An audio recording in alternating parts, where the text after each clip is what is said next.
Hello and welcome to day 7 of Wimbledon. It's the 4th round. Alcaraz right now is serving up 2-1, 3-2 over Hugo and Bear. Big point right here. Great drop shot from Alcaraz. He's come back from love 30 down to 30 all now. So stays alive. A step down. Welcome. Yo. Who's been looking the most likely winner for you on both the men and women's side? Well, there's definitely some early upsets. That's for sure. Some early withdrawals on the women's side were surprising. People like Jabeur losing third round to Svitolina as well. It's kind of put a span in the works. Swiatek, big upset to Putin-Seva. From this fourth round looking onwards,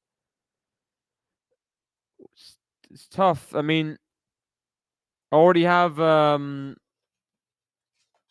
Jasmine Paolini just made the quarterfinals via retirement against Madison Keys, which is sad. 5-all, third set.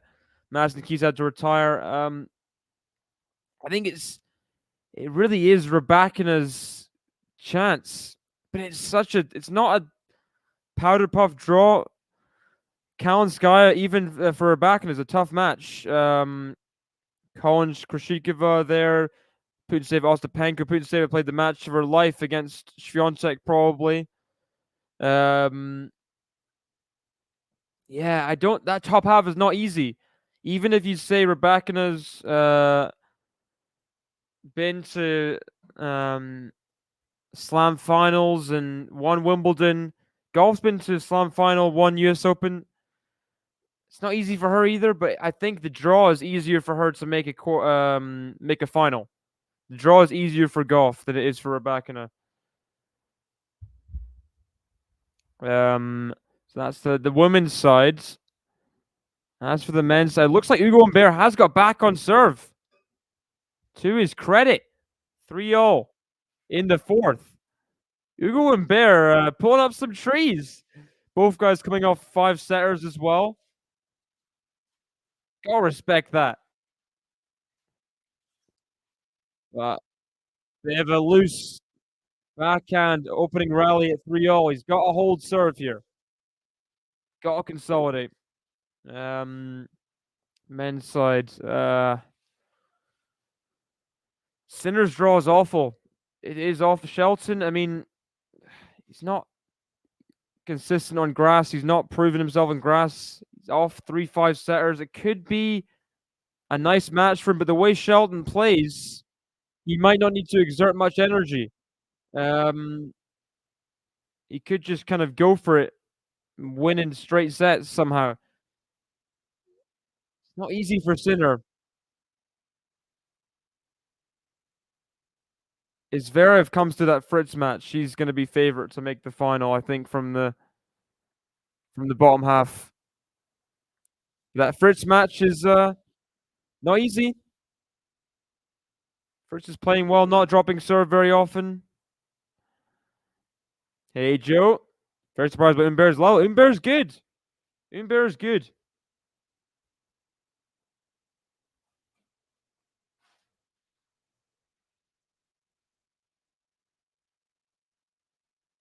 Great ace from Humbert. Looks like he's going to get a 4-3 lead here. He keeps hold of his everything. Keeps control.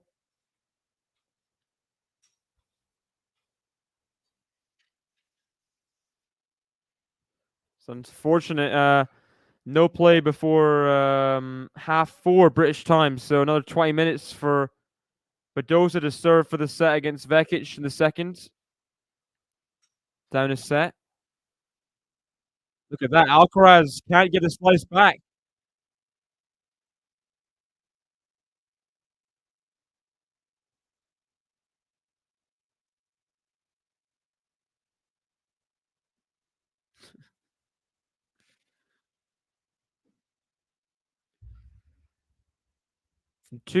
From returning it, the 3-2 down, down a break. Now he's on serve. He breaks Alcaraz's service game here. He serves for the 4th set to take us to a 5th set. Hey, Joe, thank you very much for the gifted membership. Shout out to you, Joe, again. Thank you very much. Yeah. It's Berrettini. Australian Open 2022, right? I think. Back in the day. Young Alcaraz Why is Novak so bad in the wind? He's been bad in the wind for years. He's what are we laughing about? What did I do? If you remember 2012 US Open final against Andy Murray, that was windy. Lost that in 5 sets.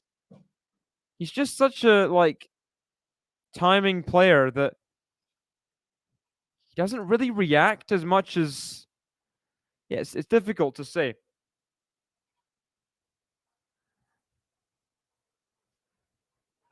Alcaraz serving. Meanwhile, also Sinner has break point against Ben Shelton 2-0. Oh, Ugo and Bear. Ugo and Bear is pulling up all sorts of trees. This is so good. Come on.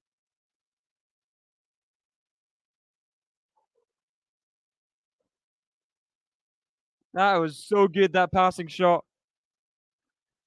The drop shot before was just so good. Just forcing Alcaraz forward. He didn't want to be forward. It was against his will. Wait, you got the gifted membership. There's no way. There's no way you gifted a membership to yourself. That's well, it's good karma, right? Good karma. That's crazy.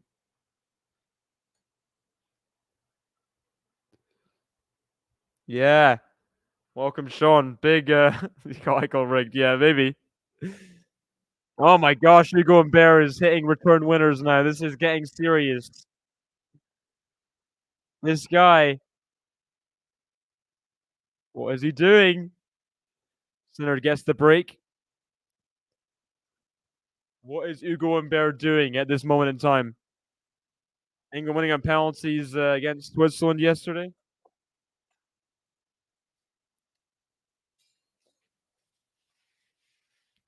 Glad Trent scored his penalty. Didn't really care if other people scored theirs or not. I'm glad Trent and Saka scored their penalties.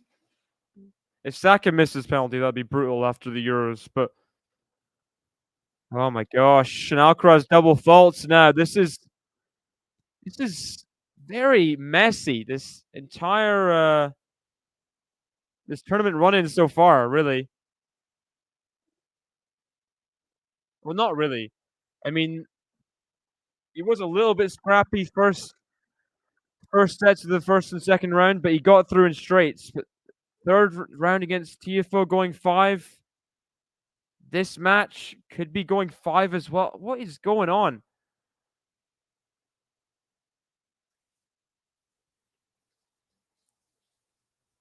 Hey, Snail, welcome. Take ball early to does that have an effect? Oh, yeah, it might do. It's hard to take the ball early. Well,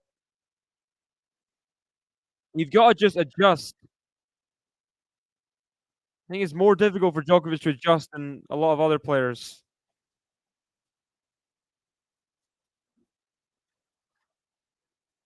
because he doesn't like it getting high up in his backhand.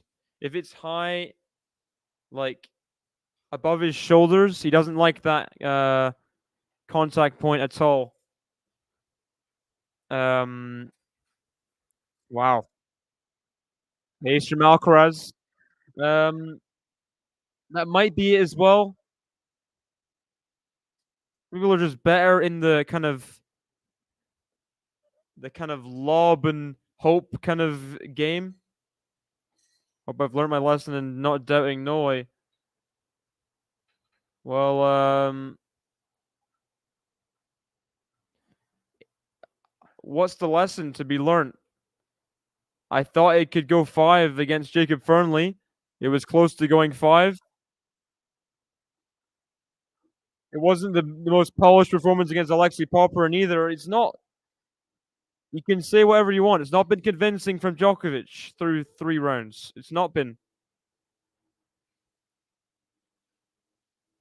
And Holger Rune always plays Djokovic tough. He always does. So, yeah. Let's Hey, welcome, Katie. Alcaraz from love 40 down, won 4 points in a row. Just when we were talking about Humbert serving for the set. I did see the match. Didn't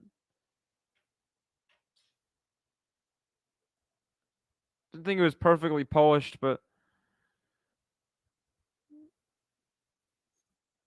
it's more comfortable the second and third sets.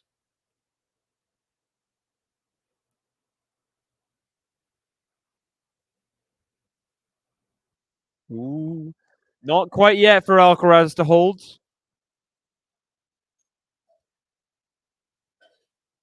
Hey Sadiq, welcome. It's kind of it's a chat about Wimbledon, all things tennis, anything. Chat away in the chat. Got any questions? Let us know.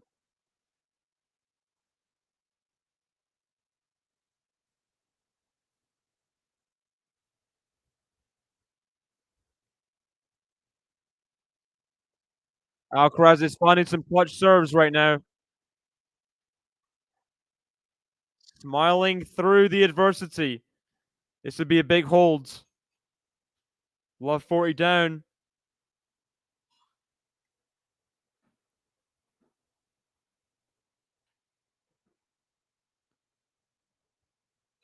There's Rod Laver in the crowds.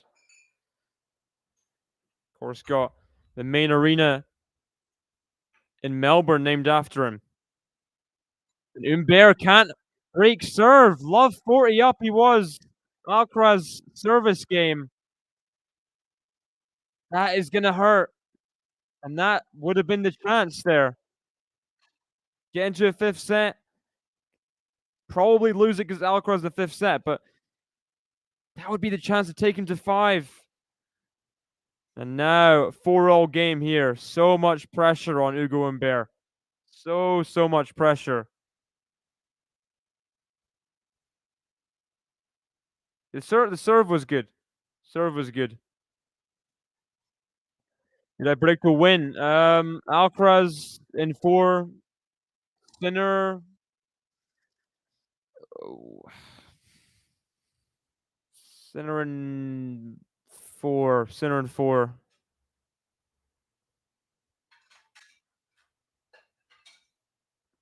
Maybe Sinner in straights. I'm not sure.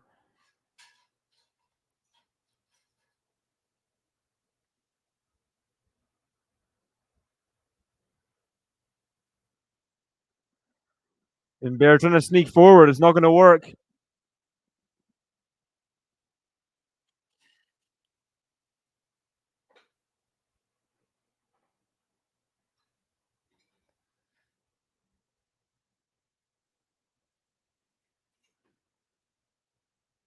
Yannick Sinner does have break point for double break in the first set. It's been a good start from the Italian who put together a clinic against Kecmanovic. That was a demolition job. 1, 4, and 2 straight sets. Whoa. Sinner gets a double break. Humbert was a millimeter away from the double fault, but ends up putting away the forehand winner for 15-all. He's got to be feeling nervous right now. Got to be. Furthest he's been at a slam, tied with Wimbledon 5 years ago.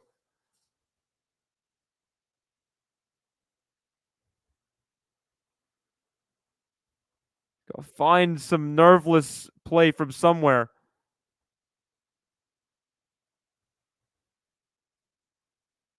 Oh.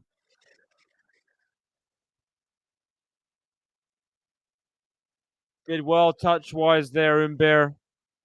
Didn't have the toughest volley. Alcaraz, I think, talking to his team. Yeah, it could have been a tougher volley. And Alcaraz tried to put away the forehand, put away, but very low that. Very low. Yeah, it's brutal. It is brutal for Ben Shelton with the rain scheduling. I mean, yeah, doesn't seem really fair. He's a victim of the scheduling. You can kind of see him just walking, trying to running a little bit gingerly to his side of the court after the changeover. It's not going to be easy today. It's going to have to rely on just first strike tennis. A lot of times, the center errors as well.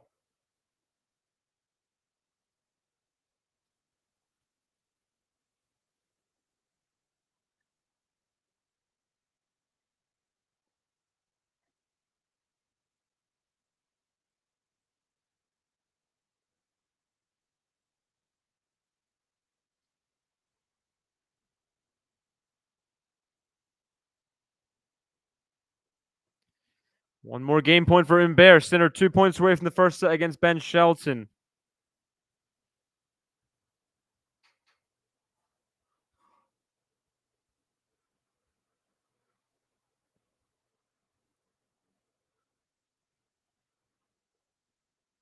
But Hugo Humbert, big roar there as the return doesn't come back. He had to hold serve there. Otherwise, that was the match. After not taking 3 break points, love 40, 3-4. Such a big service game for Humbert, and he's came through it. Sinner comes to the first set as well. 6-2.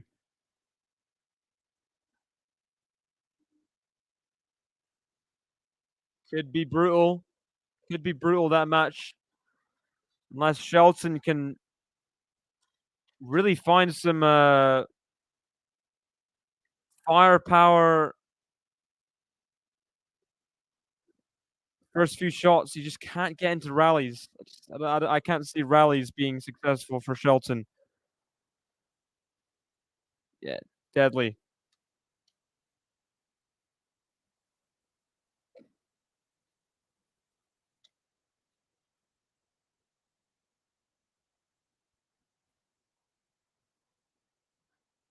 And Bear needs to break now. I mean, yeah, I could see him winning a tiebreak. Has to get to a tiebreak though. That would be the tricky thing. Did win 2 of the 3 tiebreaks against Nakashima. Nakashima, big server. 11-9 the first set, and 8-6 in the fourth. That was after the rain as well.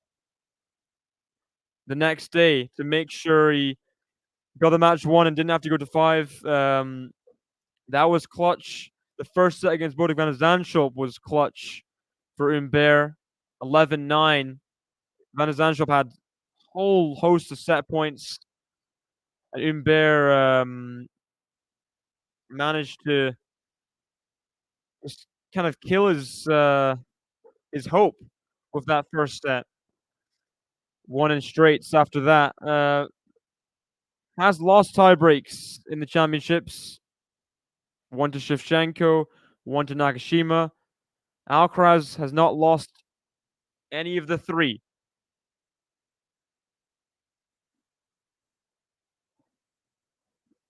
Yeah, only against Berrettini at Australian Open.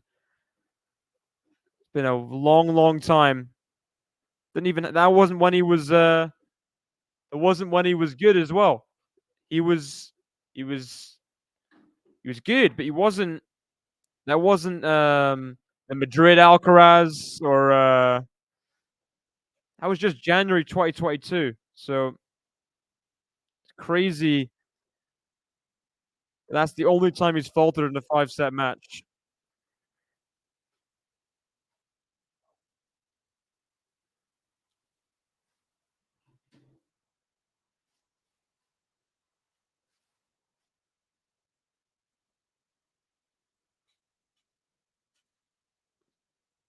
Shelton's trying to come to net. He's just getting picked off.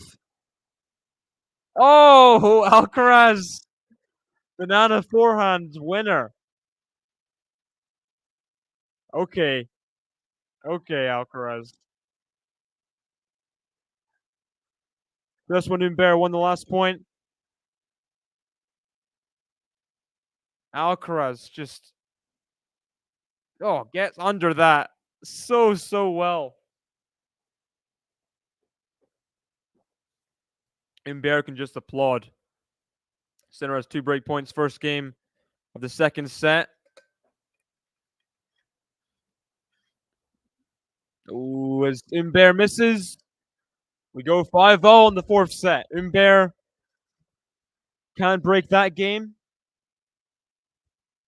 Do you guys feel like he does have to break? Do you think he can win in a tie break? What do we think? As Yannick Sinner immediately breaks the first game of the second set. It could be a procession. It could be. Yeah.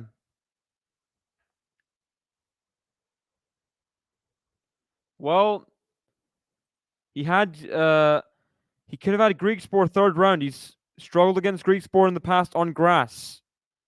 That was what people were thinking.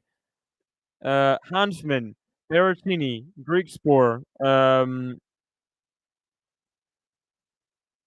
then Shapo or Shelton or someone in the fourth round. It wasn't really the fourth round wasn't the really tough match, but it was the lead up to the fourth round, which made it tricky. Then quarterfinals, it was always looking like Dimitrov or Medvedev from before the tournament, and Alcaraz potential semis. So you can't tell me that this is what we assumed: Hanfman, Berrettini, Griekspoor, Shapo, Medvedev, Alcaraz to the final. You can't tell me that's not difficult. You can't tell me that. But it's not turned out as hard as it looked at the time. Humbert in a bit of trouble down love 30. Needs to recover somehow. So much pressure on him right now.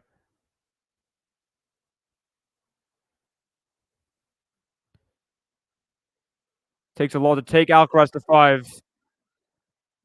Alcaraz will put everything at you to avoid a 5th set, even if he does win most of them. Yeah, exactly.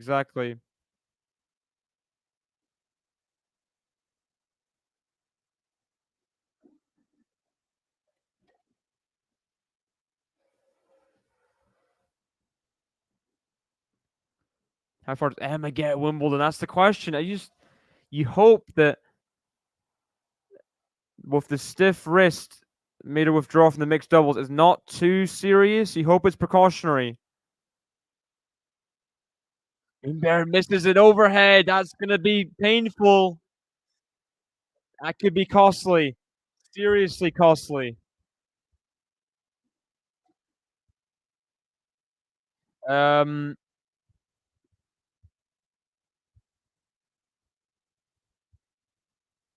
No chance. I don't know about no chance step. I don't know.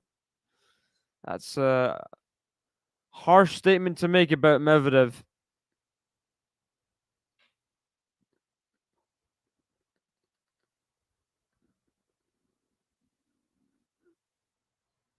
Oh, Alcaraz finds the line. He's broken. He will serve for the match at 6-5.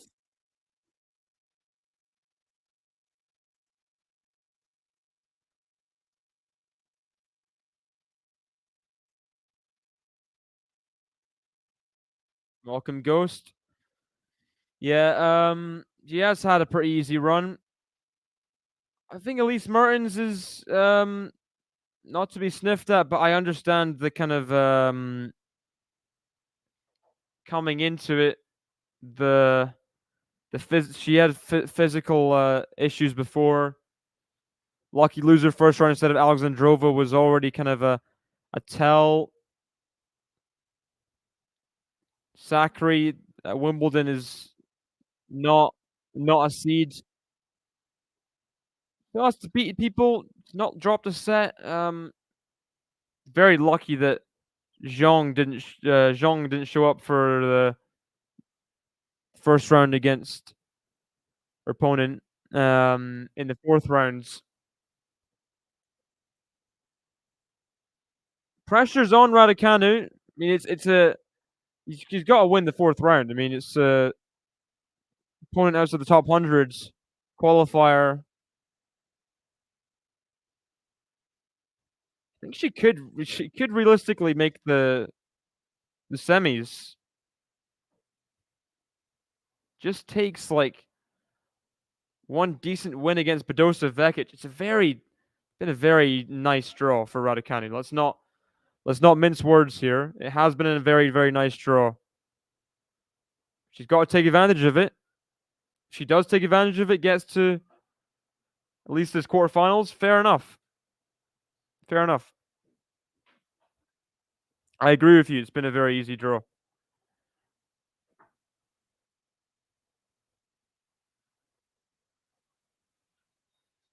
Humbert attacking this return. He doesn't quite want to give up yet.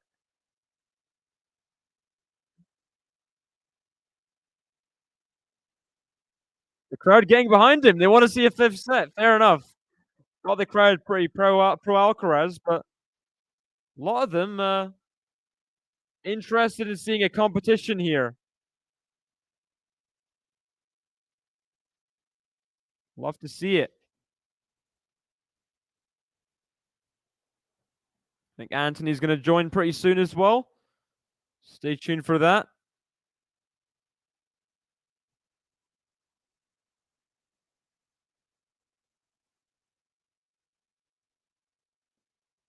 Sean say, I feel like Sinner jumped a couple of developmental steps in the last year. Where's the guy who sprayed errors all the time? Yeah, bad challenge from Humbert there. Yeah, I mean, I mean, like that fall season for Sinner did seem like he just developed a whole nother level of attacking margin tennis. It was crazy what he did in those finals against Medvedev. It was insane. It was insane. Those finals in Beijing, in Vienna, like I've not seen things like that for a very long time. And we were all in awe watching them.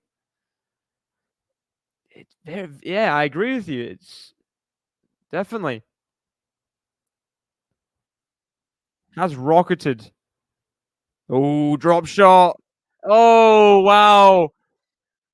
Humbert as most intense. He can't read the drop shot there, and Alcaraz has match point. Welcome, KC. Alcaraz, you wouldn't think he'd get to match point here. 3-4, love 40. You weren't thinking he was going to win this set. Never count Alcaraz out. Goodness sake.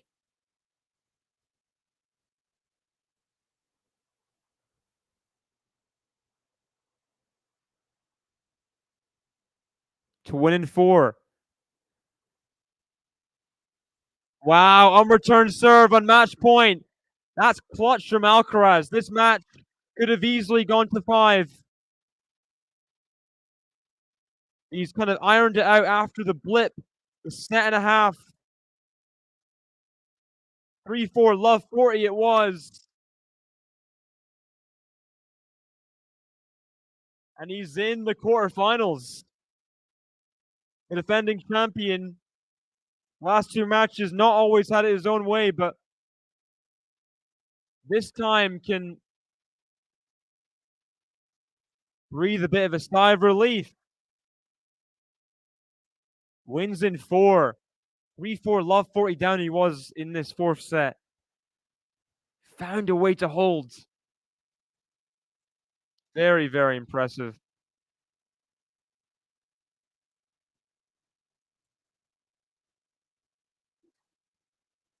Looks like his match is still suspended on the outer courts. Badosa Vekic.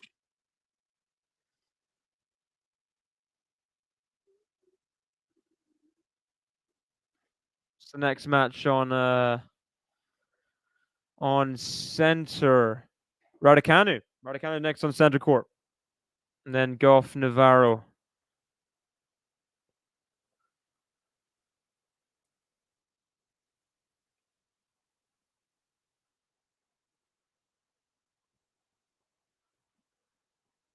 Hey, Naked Eyes, welcome.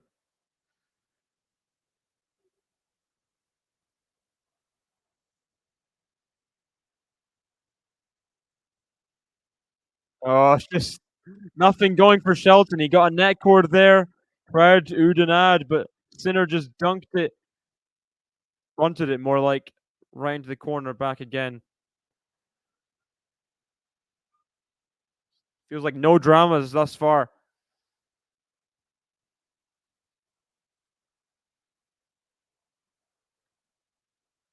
Hey, step down. Thank you very much for the gift of membership. Shout out to you. Thank you so much. Who's been gifted the membership?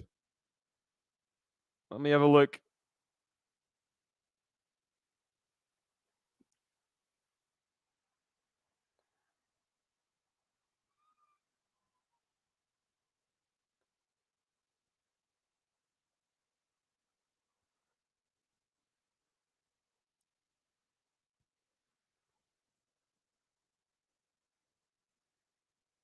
Hey, Josip was gifted. Fair enough.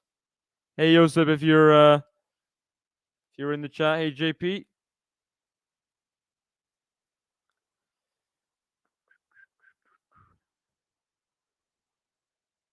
Looks like a very one-sided match. This center one, just so tricky for. No respect, Shelton coming back up, competing after the 3-5 setters. He's got to have known it was a tall task. You've got to respect him showing up. A lot of regular gifters, which is awesome for people in the chat that can't get a membership. Very generous. Use all the exclusive emojis. Feel free to spray them.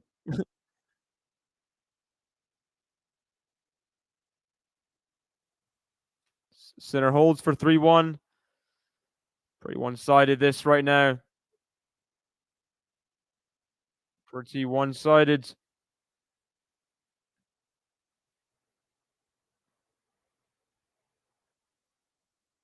Challenge toast. Yeah, might be the case. Just got to hold serve a couple times, keep himself in sets, at least give himself a chance. It must be tough moving to corners with if Sinner's serving well. Returning's got to be exhausting as well.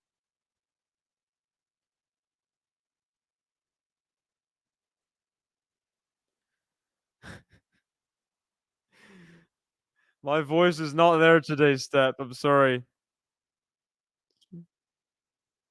Really, it's struggling.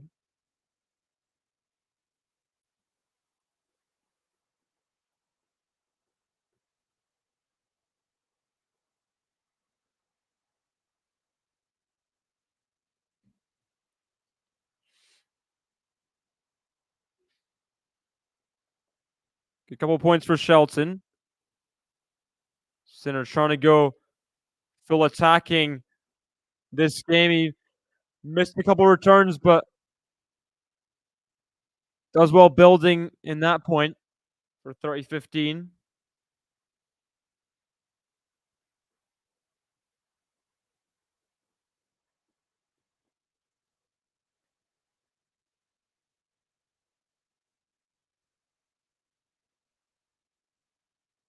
Shelton just going for shots. Just doesn't look like he's getting very far at all. It's tough to watch. He's just got like nothing left in the tank, like Shelton has.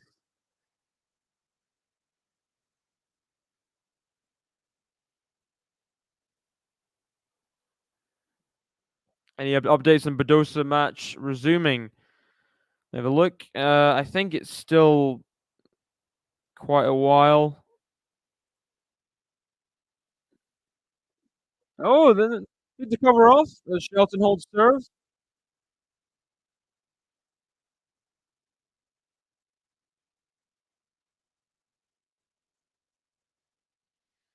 Shelton holds serve. Cover off. So guessing maybe 10 minutes for Badosa to resume. 10 minutes, Kevin. 10 minutes. 7 minutes. It's like what's the word? Careful guess there for me.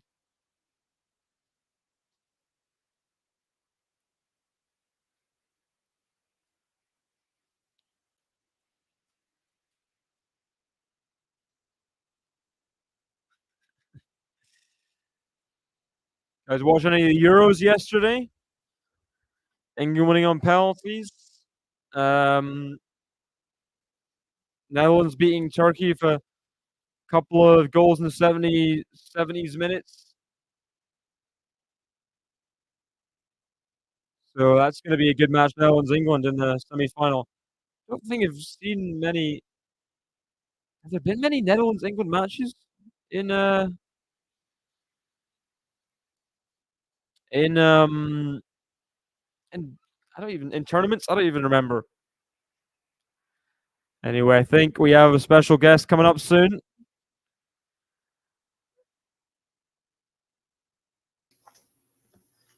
Hello, hello. How's it going? How are you doing? I'm good. I'm good. How are you doing? Doing well too. Doing well. Glad to join in. Have you been watching the Alcaraz and Bear match at all, or? Yeah, that was great. I thought that was going 5 sets. To be honest, that was really good. Umber was hitting some crazy returns. 6-1 is crazy. But also, how do you win a 6-1 set and then lose in 4 sets? He should have done more after that. Well, I guess it's just kind of Alcaraz does have the concentration lapses sometimes, and then all of a Yeah, sudden like the 6-2 against Djokovic Wimbledon final. It's just you can't really account for that in terms of his actual level overall. It's yeah, weird, it's isn't it? weird. It's kind of crazy. It needs to be studied the way he goes from like the highest level of the whole tournament, then it's just like hitting 5 shots into the net and it's just hitting shots that you can't really believe. It's But really then weird. he always comes back stronger. Is the thing with Alcaraz. There's Yeah. never a ending point where well he's lost the match now. Doesn't happen. No. No, because I guess he finds the right points to win, right? Like he isn't down match point and just like hits a drop shot into the net. Like he'll, or maybe he does, but like he won't just like hit it, 5 miles wide. Um, He always he wins might the go clutch for it. moments. Yeah, he's clutch. Yeah, right. He's clutch. He's clutch on the right moments. Hey, what's up, Casey? What's up, Joe? Familiar names in chat. I think without that's why you see him lose a lot of just like straightforward sets because the ones that go close, he like 8 times out of 10 wins them. So you'll only Yeah, lose the sets where his opponent's so much better and he's has just an off day on serving returning in that one set. It's yeah. No, very I think you're bizarre. right. Yeah, Which other it is players are really like strange. that? Really, the top players. No.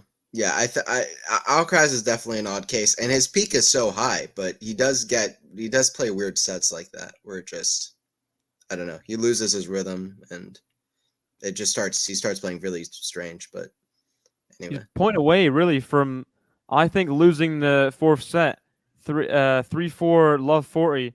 That would have been Umber serving for the set and getting to the fifth, where he'd probably win the fifth, Alcaraz, but still, he's that yeah, point away from more tennis that's not necessary. Is the danger, right? I'll be honest, I didn't even realize it was that close. I was away from the TV for like that couple of minutes, and I came back at 30-40. I didn't realize that he had that it was 3 break points there. So yeah, Then that's wild. 30-40 is always going to find the ace. It's just Alcaraz is what he Yeah. does. Yeah, exactly. Yeah, I He's didn't insane. even realize it was that close. But yeah, that's wild. Umber played really well, though. Hey, KC, thanks for the 2. No problem, no problem. Oh, awesome. Yeah, thank you, Anytime. Casey. What's up, Joe? How are we doing? How are we doing? Steps. Go on. Should we- Thanks for joining us, though. Thanks for gifting the membership earlier as well. Big shout out to you. Giving JP the membership. I was pretty shocked about Iga yesterday. I wasn't one of the people who was saying that she was going to go all the way, but I did think she was going to go far, and for her to go down out in the 3rd round to Putintseva, I was surprised. To be honest, I didn't think that was an opponent that I was expecting to test her in that way. To be honest, Well, I knew she's fiery. I knew she's passionate. I knew that she's got some game. But the previous matches, it never really showed anything too worrying, did it? no. Yeah, I don't know what it was kind of strange. I saw somebody say though that Swiatek's never lost to like a flat, big hitting, hard hitting player at Wimbledon. Like she's lost to Jabor, she lost to Von Drusova, I think 1 year. Who'd she lose to last year? Elise Cornet. Like she's not losing to like Rybakina Sabalenka types, which is so weird. Ostapenko She doesn't get to the rounds. That's why she doesn't get to the semis. Yeah, maybe she needs to get that far, and then she'll get the confidence. Then she'll lose to them. She'll lose, yeah. Ostapenko is still in. I saw some like Ostapenko's lost the fewest games in the tournament so far, so she's somebody to look at. I'm almost glad she didn't. If Swiatek found a way to scrap through the match, she'd be putting her misery about Ostapenko. So I'm almost glad she didn't get through. Like a tiny bit. She's like secretly avoiding Penko. It's like I don't need that. It's okay. I just want the French. I don't need to play Ostapenko at some point just for her confidence, because I just don't get it. No, it doesn't make any sense. When you look at their records, it doesn't make any sense. But I mean, Ostapenko has one of the highest peaks on tour, but it's not. She's not a player that should. She's what 4-0, 4-0, 5-0 against Swiatek. Did you see the stat about Ostapenko barely running over 2 kilometers in the whole Wimbledon so far? No, 3-4 rounds. Oh my god! Just because she's cracking winners on every first shot, and she's just not. That's hilarious. Just sort of like sidestepping to the, just casually hitting winners. Yeah. Oh my god. Now I like Putintseva though. I mean, she shows up on Kazakina's vlogs quite a bit. So I mean, that I think those things are cool because we get to know the players. And when I saw Putintseva, I was like, oh, it's the person who I've seen her in the vlogs. Yeah, I've seen her play a little bit. But is it the French Open, Roland Garros one, or? She's been in a couple. I think she was at the Roland Garros one as well. Yeah. One where they had dinner and her team. It could have been. I don't remember. But yeah, she's great. It's like losing Kyrgios must be annoying. I don't quite as in your face. Kind of. It depends. She's in your face with the tennis, but like audibly. Yeah. I'd say that's a pretty good comparison. I don't know, but it's just they both bring such like drama. But Kyrgios, here's my thing with both of them. They seem to really show up when they're playing top players, particularly Kyrgios. Like Kyrgios to me has like a top 5 talent on the tour when he wants to play. The guy is ridiculously talented. And he shows up when he plays the greatest players of all time, the big 4. Outside of that, he doesn't show up that often to that best level, which is just unfortunate. Complex, right? It's he feels like if he worked hard, then he'll kind of know what he could do. He doesn't want to know if he can win. Yeah, no, exactly. He doesn't want to that risk of losing and feeling like, oh, I'm not that good, and that's like you can't get to be like the big 4 if you have that. You can beat them occasionally if you have that, and you're like, okay, I have nothing to lose. And the matches where he has nothing to lose, he's great, but he doesn't want to great lose. Overhead by Sinner there. Yeah, Sinner is dismantling Shelton at the moment, which is, to be fair for Shelton. I mean, with the 3-5 setters in a row, what is he really expected to do in this match? Yeah. It's a No, that's a true. rough deal for him. Yeah, no, that's a good point.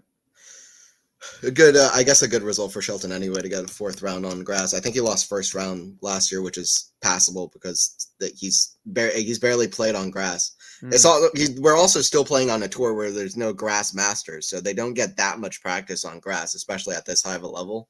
So it's like when people are so young and not doing well on grass, I kind of give them a pass. So this is actually, this is not that bad from this. This pretty decent from Shelton. It's also beaten some good players. Run. Yeah.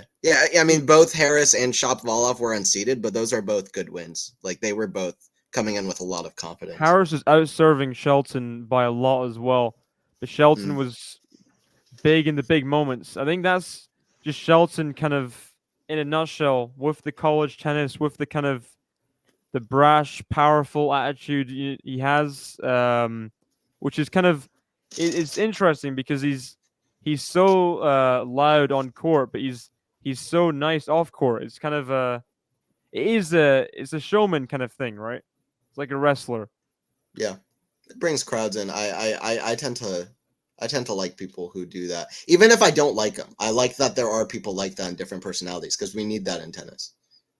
I think most people would agree with that. Not everybody, but I think we need those kind of personalities. That was rough. That volley from Shelton. Goodness sake. I didn't even see it. Wait. Sorry, I kind of interrupted you a bit. Oh, no, you're good. I couldn't stop reacting from on top of the net, backhand wide. Oh, man. Just, The worst rough. volley I've ever seen hit at Wimbledon was Roddick against Roger in 2009 Wimbledon, second set tiebreaker. He had a set point to go up 2 sets to 11. He had a backhand volley like 5 miles long, and if he didn't hit that, then he probably would have won that match. He would have had a 2-set-to-love lead on Federer, and he probably would have won. Like Rafa the year before that had a 2-set-to-love lead and managed to win. So anyway, that is it's whether Roddick could get over the line at any point is the thing. Was he capable?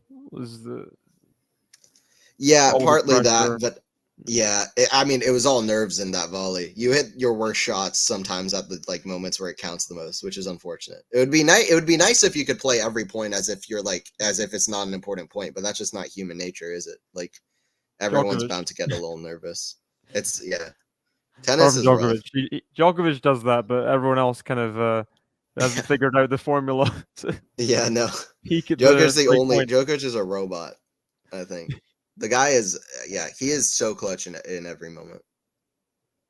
Looks like Raducanu's just getting warmed up against, I read, first player from New Zealand to make it the 4th rounds a slam since like the 80s. So history kind of being made by Sun, the qualifier. I kind of think Sun's going to win. She's been playing great. You think the pressure? It's a lot of pressure for Raducanu because it's a must-win game. She's the big favorite. That's the biggest factor I'm thinking about going into the match. I think Raducanu is playing with a ton of. Suddenly, people are saying she's going to win like another U.S. Open. Sun's with no pressure, and she looks confident. She's playing great. She's beaten some top players.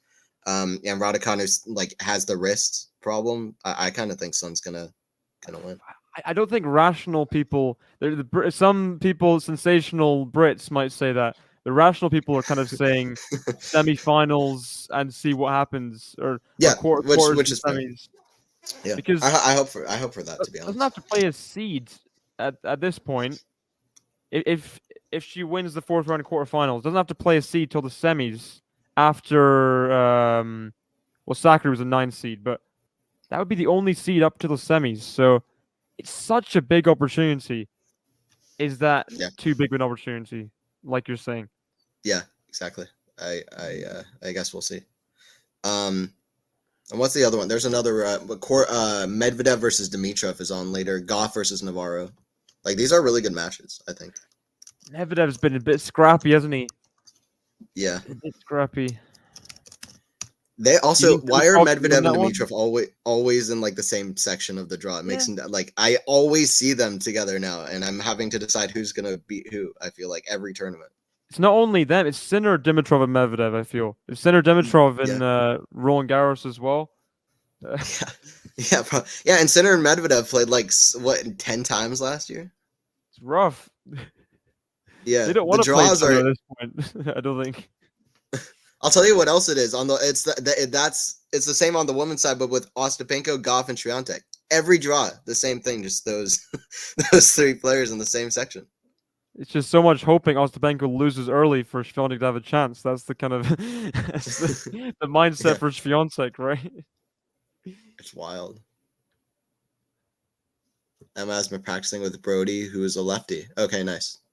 Makes sense. That Liam or Naomi? Guessing Liam. Yeah, I Naomi think Liam. retired, I think.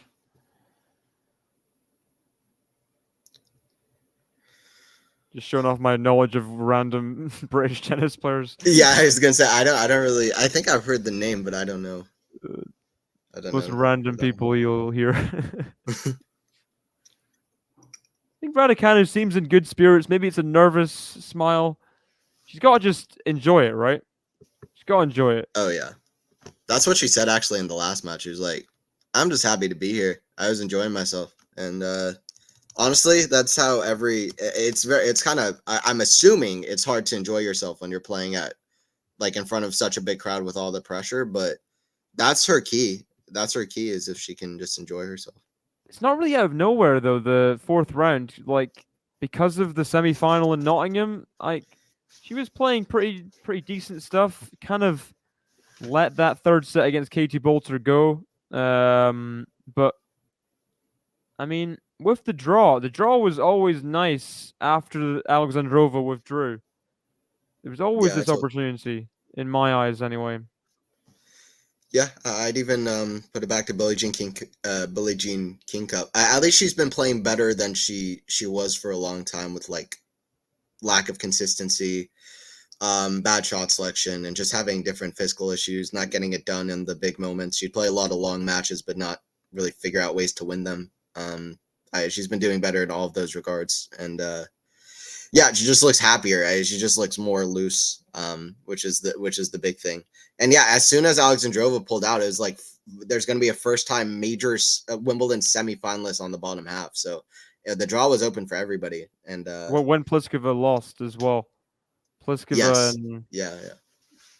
Pliskova, Azarenka pulled out, but like the draw was open.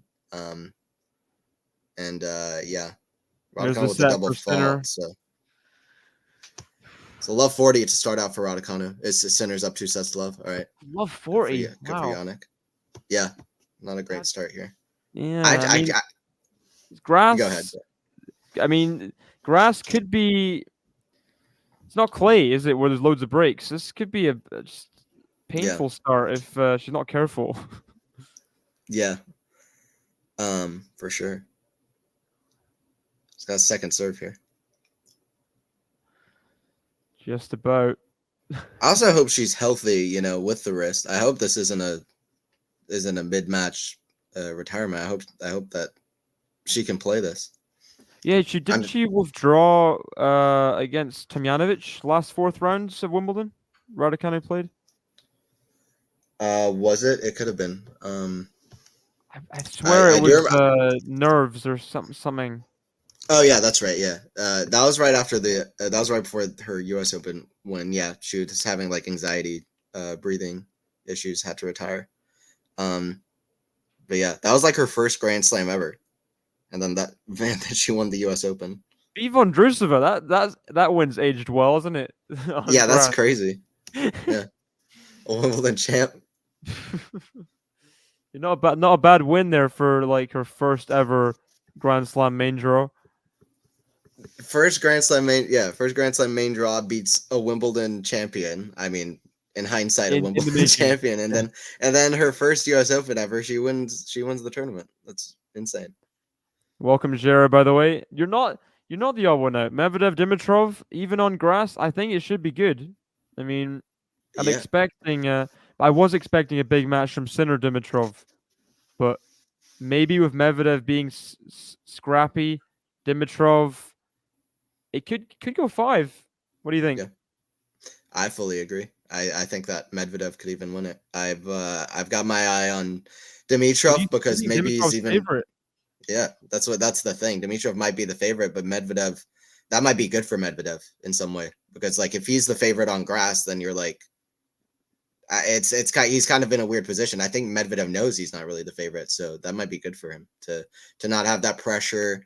And Dimitrov will have that pressure, and we know that when he's playing pressure moments, that can only kind of be bad for him. And he had a good win against Struff Medvedev in the last round, and yeah, he's been scrapping through. So I think that could have 5 sets written on it. And if just 2 of the last 15 matches of the tournament go 5 sets, we will have broken the record for any Grand Slam tournament for most 5-setters, which is so crazy.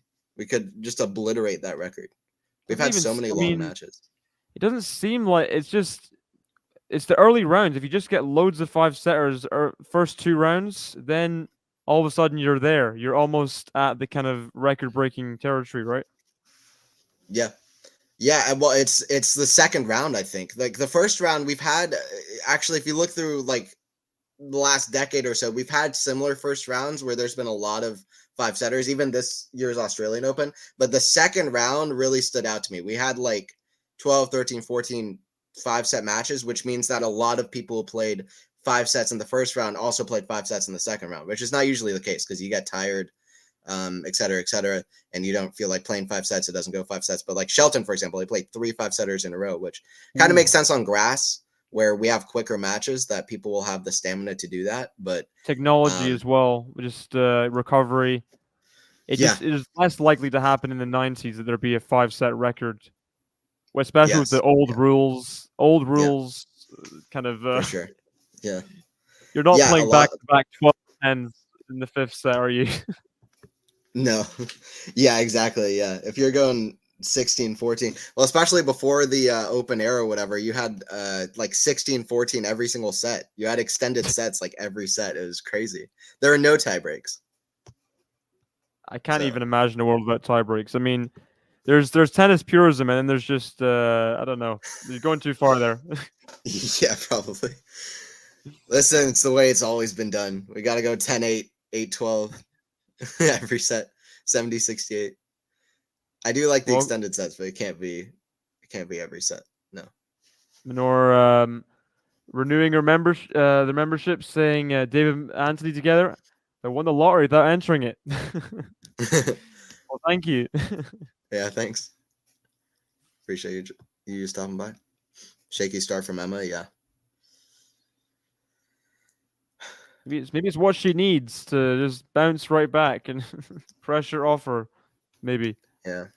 Hopeful speaking. Yeah, for sure.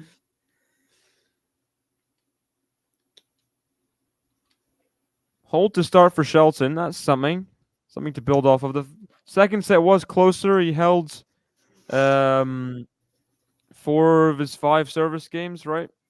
So yeah, something. I don't know. I just feel like I guess just 2 set to love against Sinner now just feels like an impossible task. But it's completely Sinner's to lose the match. It's how if he kind of just lets it go a little bit, he loses concentration. That's the kind of thing against the opponent that's not fully fit or not fully rested. Just got to keep on, just no mercy. Yeah, absolutely. Yeah, you have to keep your foot on the gas pedal. Go for 3 sets. You don't want to.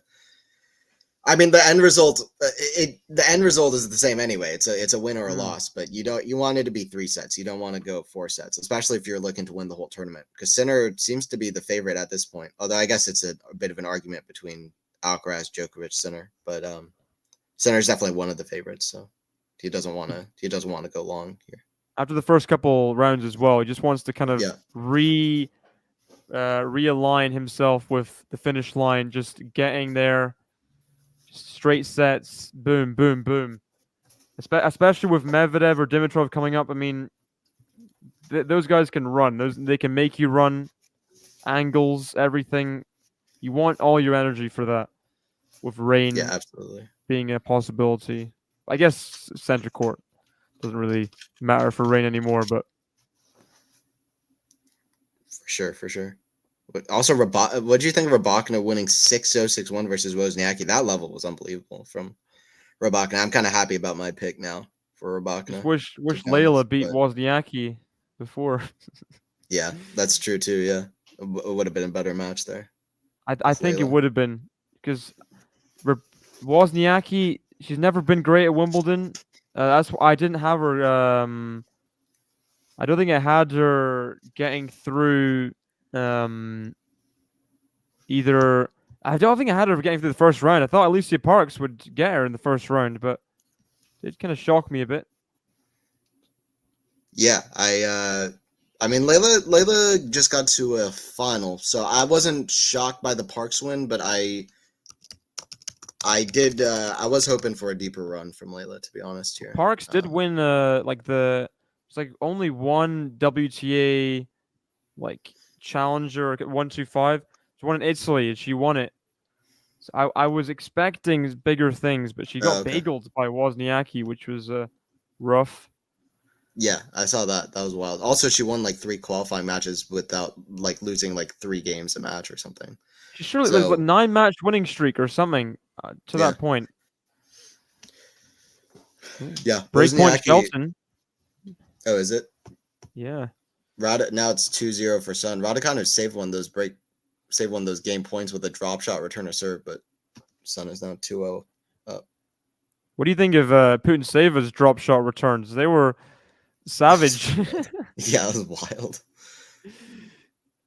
She's very fiery, Putintseva. I knew that. Oh wow. There's Shelton the with break the for break. Shelton. Yeah. Wow. I knew she was fiery because there was a match in Indian Wells where Putintseva was trying to get in Iga's head with like return position and trying to unsettle Iga because Iga is like she's not brittle, but she can be shaken for a few games for sure. Yeah, Mentally. absolutely. She was trying to get in Iga's head, so I thought there could have been a chance for her to get messy, but not to the extent it did. Yeah. The risk taking, right? I think that's maybe a big part of how you need to play when you play. I guess it obviously is, but like Ostapenko, big risk taker. She will just absolutely go for it. You just need to give Swiatek a different look, I feel like, and really just step inside the baseline and just keep giving Swiatek different looks. Just keep taking risks. If you lose, you lose, but you have to play. You're the player No without rhythm. pressure on, so Yeah. you have to play without pressure. No rhythm and just kind of slapping her in the face as the match goes along almost with the celebration, with the winners, with like she was getting the crowd on her side as well with I don't know if you saw between the second and third sets, Iga took like a bathroom break to change attire. Completely, I think it was completely inside the like allotted time. It's like 5 minutes, which is allowed off court. But Putintseva was really trying to antagonize Iga in front of the crowd, and she went to her side of the court early to kind of like look at the umpire, and it's kind of the dark arts of tennis a little bit, I think. Yeah, I agree. You could It's say the Iga's gamesmanship. you could say Iga's the bad person there, but I'm not so quick to say that. Yeah, well, it's the gamesmanship of the matches that honestly, if we're being honest, exists in most players to some extent that you don't really like to talk about, but it's kind of just the nature of sport in some way. But yeah, that is a big example of it, I guess. And the crowd energy was very much against Iga right from the get go with that against Iga. So yeah, I don't know exactly what with the rules, if she broke any rules or exactly how long she took, so I can't speak on it. But yeah, I do agree that it was definitely a bit of maybe gamesmanship or whatever you want to call it to get that crowd against Iga from the get go. And I mean, it worked. I mean, the crowd was on Putinseva's side. So yeah, the dark arts of tennis is a funny way of putting it, but it's a good way of putting it because it's true. It is Double there. break for Sun, by the way. What is going on there? What is, I mean, maybe you were onto something. Yeah, listen, I gotta predict the champion now, or go for the lottery or something. I need to. Is she gonna win the next 3 majors or something? Yeah, Lulu Sun's gonna be gonna win more majors than Iga. Actually, no, she's on a run though. I don't know that much about her. Like, how old is she? I don't even know that. She's young, only 23. So Wow. like a year older than Iga, year and a half. Yeah, I think so. No, Iga. Or No, no, I Iga meant is not Emma Iga's not Raducanu. 20.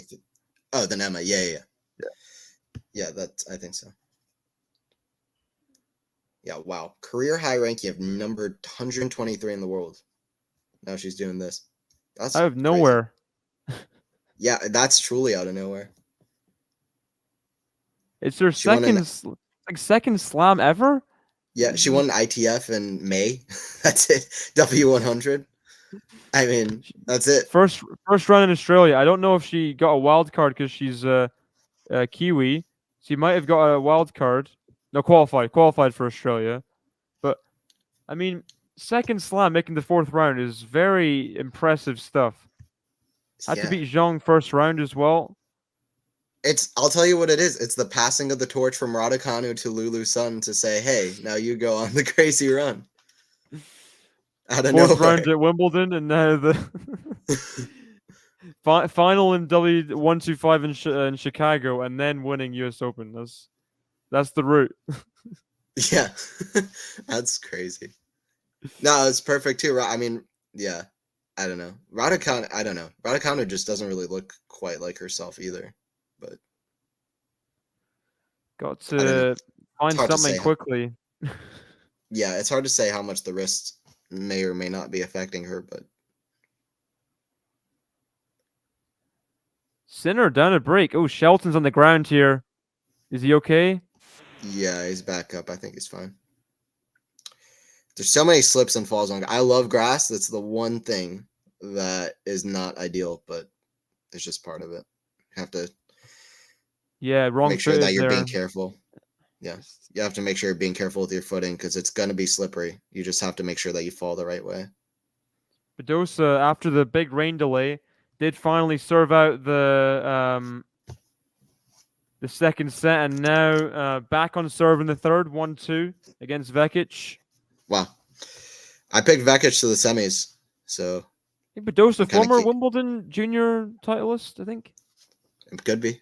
I'm not sure. I think off the top of my head, sounds possible. Was surprised that Kazakina lost to Badosa. Kazakina winning the tournament before Wimbledon. But Yeah, I actually had that in my draw, surprisingly, but yeah, Badosa I only beating. I had that because Badoza beat Kazakina last year like 6-1, 6-1, and she has a winning record against Kazakina. That's the only reason I put that. I kind of looked into that head to head when I was doing my draw because I was curious, and they played a few times, and Badoza seemed to have Kazakina's number, so I was like, it's easy to go by recency bias with Kazakina just winning the title, but Kazakina at Slam's been a bit iffy on grass. She hasn't been uberly consistent. So Badoza, I kind of liked her Wimbledon results, but it was an upset. I actually nearly had Badoza versus Raducanu in my draw, but I can't say that I did. I had a completely different quarterfinal. I went won with Roland Vekic Garros versus Zhang. girls singles Badosa, not Wimbledon, but Okay, that sounds a little familiar. Yeah, that's cool. Yeah, I mean, that gives confidence that they can actually win. That people that win the juniors can actually win a Grand Slam. I guess everybody just has a different route of whether they play junior slams or but college it's or so few people win slams in juniors and seniors. It's funny that doesn't quite translate. Maybe it's the inflated pressure that people's eyes are on you. People like Federer. Federer is the main example of junior success to senior success. yeah, Andy as well, Murray as well won that U.S. Open. But yeah, you're right. There are very few. Edberg back in the day, but I mean there are relatively few. But I think it goes back to what I was saying, which is that I think most players will just want to just play on the like ITFs and challengers and just like work their way up, really playing professional players at the moment, people that will be able to beat them and learn from that and get better. Yannick is the perfect example of that. He went to the ITA and Alcaraz. They went to the challenger and a futures level right away, and we're like, hey, listen, I'm gonna I think lose Steph lots of did as matches, well. but I want to get better. Who else? Steph, I think he was like Yeah, 14 really. or something playing futures. It's like what? Yeah. Saw some of his results back in the day. Yeah. So I think probably that's more of the thing, but Then Steph played juniors and ITF, so it's like you're overworking huh, yourself a little bit. Maybe you gotta pick yeah, one route. But that is strange. I haven't really heard that before. Play juniors and ITF at the same time. Slam winner from New Zealand. I'm guessing back in the '60s. That would sound Yeah. right. Yeah, probably. Nori Sinners, is yeah, well, Sinners I'm in sure you do, but trouble. Let's see. Sinner's in trouble? Yeah, 1-4. Oh man. Why are we seeing so many players just play around when it comes to the like third set? We're seeing 2-set-to-love leads and then losing the third set. That's been like over 50% of the matches in this tournament, I swear. Like Shelton's got nothing to lose. I guess is one. yeah, Frodo but Perry. There's gotta be a what? joke from Fred Perry, surely. That's funny. There's Frodo no Perry. one called Frodo that's a human being. Yeah, that's not a real name. Only Lord of the Rings. It's gotta be Tolkien's like buddy's nickname when he was a kid or something. For sure, yeah. And then you have Sam, which is pretty normal, but Frodo that Samwise is is not not a name. normal. Yeah, that's true. Yeah. You're saying about Nori. Sorry, I interrupted before. Oh, no, yeah, just Nori's originally from New Zealand. I'm just feeling like people who are from New Zealand must be like pissed that he's playing for GB just because like they would have had such a top player Does in have New British Zealand. parents, and I guess it's whichever Oh, really? federation supports you first, kind of thing. I think it's fair enough to represent whoever supports you, because otherwise, I mean, you might not even be professional. He's not supported, Yeah, but that's fair. I guess he did go to college, but still. Yeah, I guess that would make enough sense, yeah. I was just looking at on paper it looked like it could be a bit dicey to me where some people could be upset. But yeah, when you look at that, I guess it makes more sense. By the way, Sinner here, I'm looking at a draw. So against Berrettini, won the first 2 sets, lost the third. Against Hampman, won the first 2 sets, then lost the third. And now again against Shelton. That's not a good sign for Sinner. I'm not going to lie. He's losing a lot of sets. He just has no right to. Well, Berrettini was playing crazy, but I guess Shelton's playing It's an well now. important set. It's low key important because Shelton, the way he is with the 3 back-to-back 5-setters, Sinner's not really got an excuse to drop a set here. Yeah. Yeah, I no, did absolutely not. think he'd win in 4 though. Like for some reason, I did think that. Yeah, no, that's fair. Yeah, Shelton with the win over Sinner in Shanghai is like one of the last guys to beat Sinner, period. Sinner's not lost before the semifinals of any tournament he's played this year, which is one of the most underrated stats of the whole season. When you think about how crazy that is, we're playing Wimbledon, and Sinner is not lost before the semis of any tournament, which is kind of absurd. That's like big three stuff. That is big three stuff. Like only they had stats like that. Big 4. Yeah, big 4. No, you're right. That's a good correction too.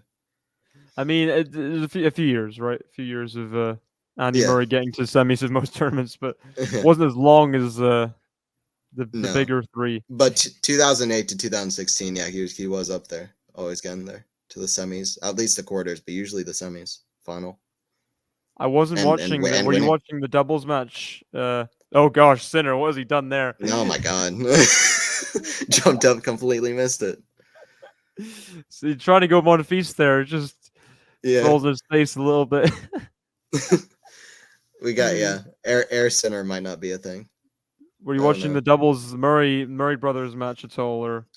Yeah, I was watching the match, but I only caught the ending later when the whole celebration. But it was amazing. That tribute video is absolutely phenomenal. It's funny because then you think like, okay, but are we gonna be 5 years from now where Murray is still playing and they'll have to do another tribute video because that's what happened in Australia. Did they even make a tribute video in 2019? They did, and they showed it on court. And then I remember watching at the time being like, well, Murray hasn't really announced he's like officially retired. I was like, this could be really awkward. Really, from Melbourne to just kind of assume. You can't assume Yeah. anything.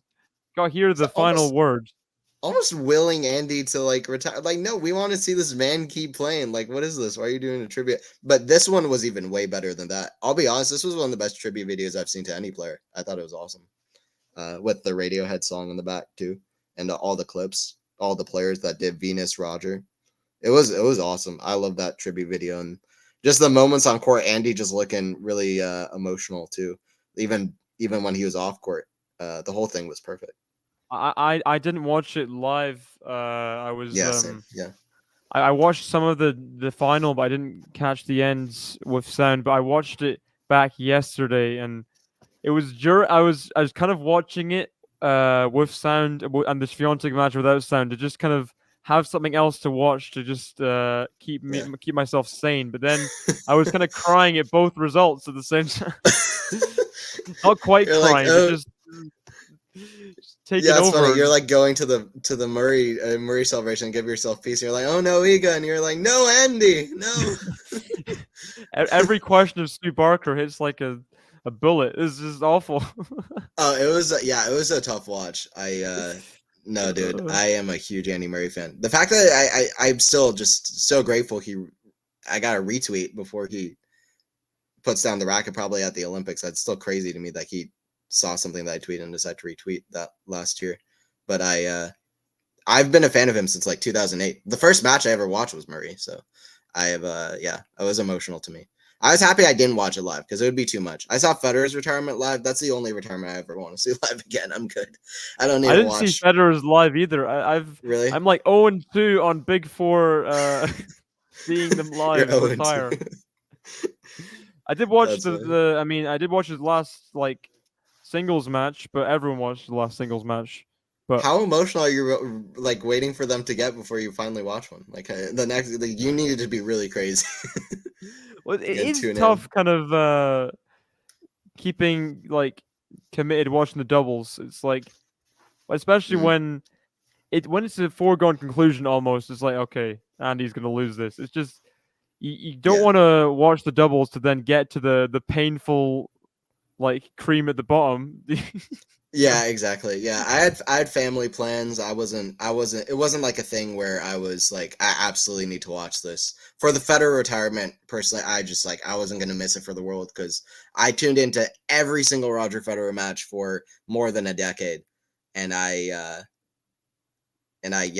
felt like I needed to watch it. But Andy's, I was like, I'll watch it later. It wasn't. I was traveling. I didn't know that they were going to have it necessarily, but the Federer match, I was like in the car, so it was kind of difficult because didn't have data or anything. Sure, that's my excuse.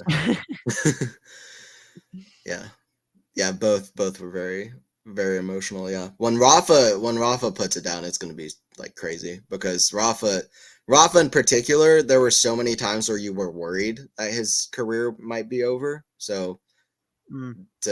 Anyway, I don't even want to think about that, but that's going to be like the ultimate emotional one. Not false dawn. What's the word? There's been a lot of like almost retirements for Rafa. Yeah, for sure. Maybe it's going to be less painful because he's had so many years out. It's like I'm not sure. What do you think? Like Murray's wasn't as painful as like Federer's was, with like there wasn't too many injury lapses for Federer.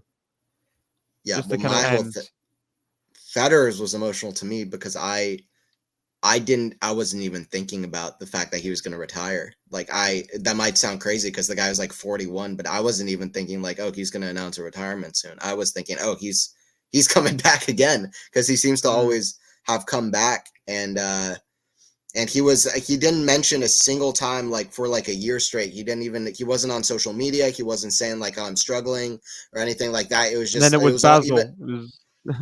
Right. Yeah. It was like, I'm going to return at Basel. I'm going to return at Wimbledon somewhere. He even was there for the Wimbledon ceremony. And then I saw on Instagram that he posted the notification that I posted it.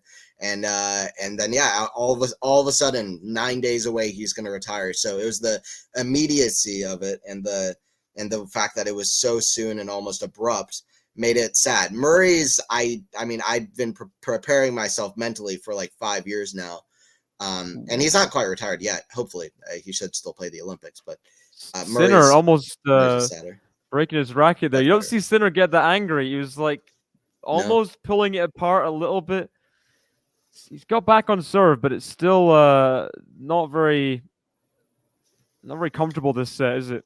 Yeah, well, it goes back to what we said too. He wants to finish it in 3 sets. This Sinner's probably looking for to win the whole tournament. So he doesn't. He's like, I gotta stop being like clowning around. I gotta take this serious.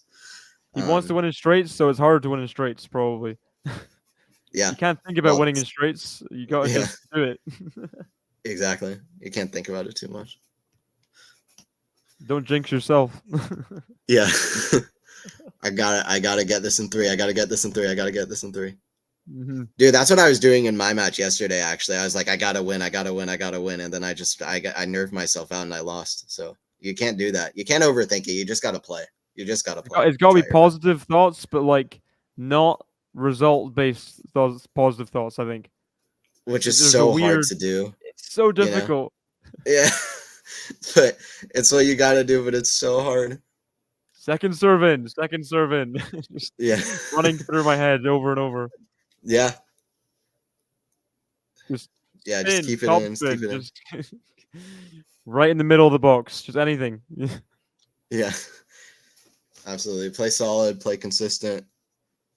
I'd rather get the second serve in the middle of the box than double fault. I have very low expectations on my serve in general. Yeah, same. No, I'm not tall. I'm not a tall guy. I will need to I'm just going to kind of tap it in, just make sure I get it in. Occasionally I'll like psych my opponent out and go for a big serve, but I almost always miss them. So I'm going to stop doing that. It's not good for me, even though the pros then you do psych that. yourself out for the seconds. Yeah. Yeah. I have no rhythm. Raducanu did get one break back, but now struggling to hold serve at 2-4 here. Yeah, is that deuce? Sinner gets the 4-all. From 1-4 down as well. So. Yeah, that's a good comeback. You see these people in the clown hats or whatever that is for Sinner's match. Oh, it's like Sinner's hair, I guess. It's like red clown wigs. We've been neglecting the chat for a while. Yeah. We forgot to introduce Lexi. Welcome, Lexi. Yeah, welcome in. Kazakina should skip Eastbourne. That's the thing. I don't think skipping lead-ins is very good unless you're like Djokovic or someone that's won Wimbledon like six times or however he's won it. Yeah, when grass is so tough to adjust to, I think you need that lead up. That's my personal opinion. I think you need it. Great volley. Good stuff from Ben. Shelton's got good hands. He should be a contender at Wimbledon in the near future, if he's not now. Important comma there from Joe. I haven't seen it yet. Comma naked. There, got big comma. The comma's doing heavy lifting there. The comma is good, yeah.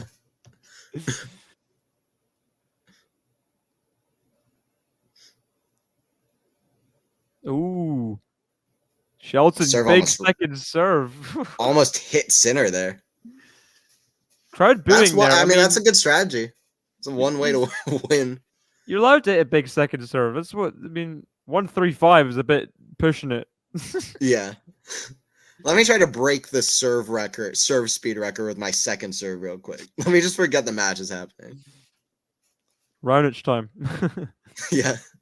He hit 153 according to the speed. I heard that it was probably inaccurate, but Shelton is one of these guys that might be able to break the serve speed record, in my opinion.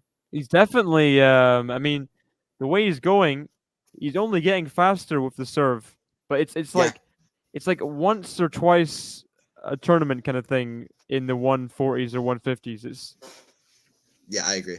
Yeah, at the US Open last year he had like a 150. Like I just feel like every now and again he hits something that big. He might get it eventually. It's almost like a fastball in baseball. It doesn't really. Every serve is not massive. It's just occasionally throw in the huge killer serve. Look at me Yeah, making man. baseball analogies. I've watched baseball once ever. Hey, look, whatever you can take from for commentary is good. Scraping the bottom of the barrel here. You big I mean, baseball fan? the best I'm gonna. No, I don't really watch baseball. It's one of the sports I just never been able to get into. I like going to baseball games, but I don't really watch. The best I'm gonna get is like with Raducanu's serve. I'm just like, oh, that was a home run. It's the The only thing home I'll be run able to serve say. there. Home run serve. Oh, a home run serve from Raducanu.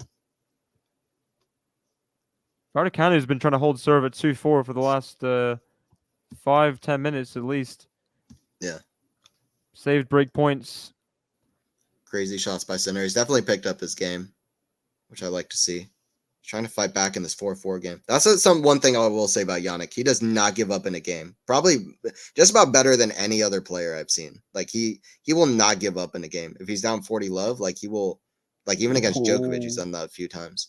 But he There's does a miss that in huge the net there. reaction from Shelton though that I knew was coming.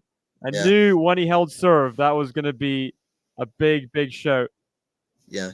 I mean, it's a good reaction. It's a good reaction from down 2-0 show that he still wants to win this. He's got to just somehow get into Sinner's head. Just this 4-5 game is big. Yeah, for sure. Prolong the inevitable win, and then all of a sudden it doesn't become inevitable, and you're struggling. Yeah, we've seen all the 2-0 comebacks in this tournament. You just never know for sure. Joe asking before anyone watched the Murray documentary "Will to Win." Is that the Amazon Prime one? Not sure. I need to check that out because I have not seen it. The one is this year. I don't think I've seen it. No. Yeah, the name sounds familiar. Okay, yeah, June. Yeah, I heard that it came out, but I have not seen it. No. I don't think I can go through much more Andy Murray sad recovery content. It's too much. Not now. Yeah, maybe like in like a year's time or something. Yeah, I'll give myself some space. Yeah. That actually, yeah.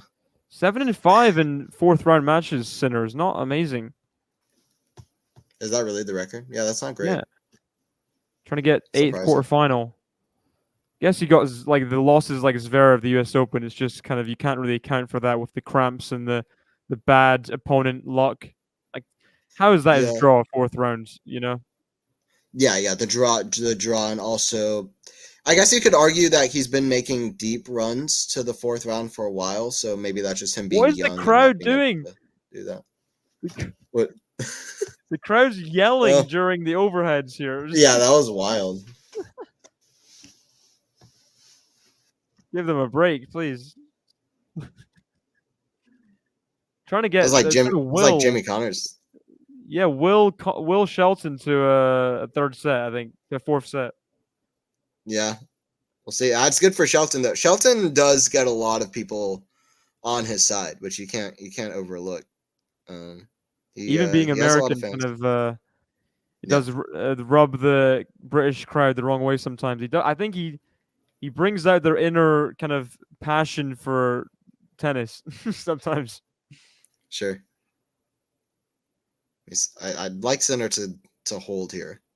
Let's see if he can. When Sinner's playing an American, are you kind of conflicted? What's your thoughts?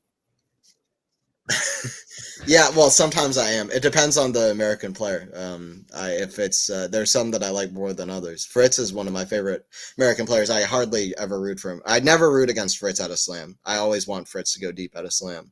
But there are a few that I'm just not that big of a fan of. Fritz, Paul, Korda, I will rarely ever root against those guys in a Grand Slam. I always want them to go deep because we have not had an American man get to the final of a slam in forever. Ooh. Any of those guys can. Oh, what a rally. Oh, yeah, that's a good slice. Yeah. It's impressive. Shelton could win this tournament one day, or at least, semis, final. I mean, he's got good potential on grass. Where is Shelton's kind of ceiling is the thing. Yeah, it's a good question. I I tend to not think it's as high as maybe some people say it is, but I tend to think it's maybe higher than some other people say it is. I think my ceiling for him is he could win like 1 slam, 2 slams maybe, but probably 1 slam. I could see him getting that done, whether that's U.S. Open or Wimbledon, and then we'll see from there. But I could see him winning one slam down the road. I think What do you think? It's tricky because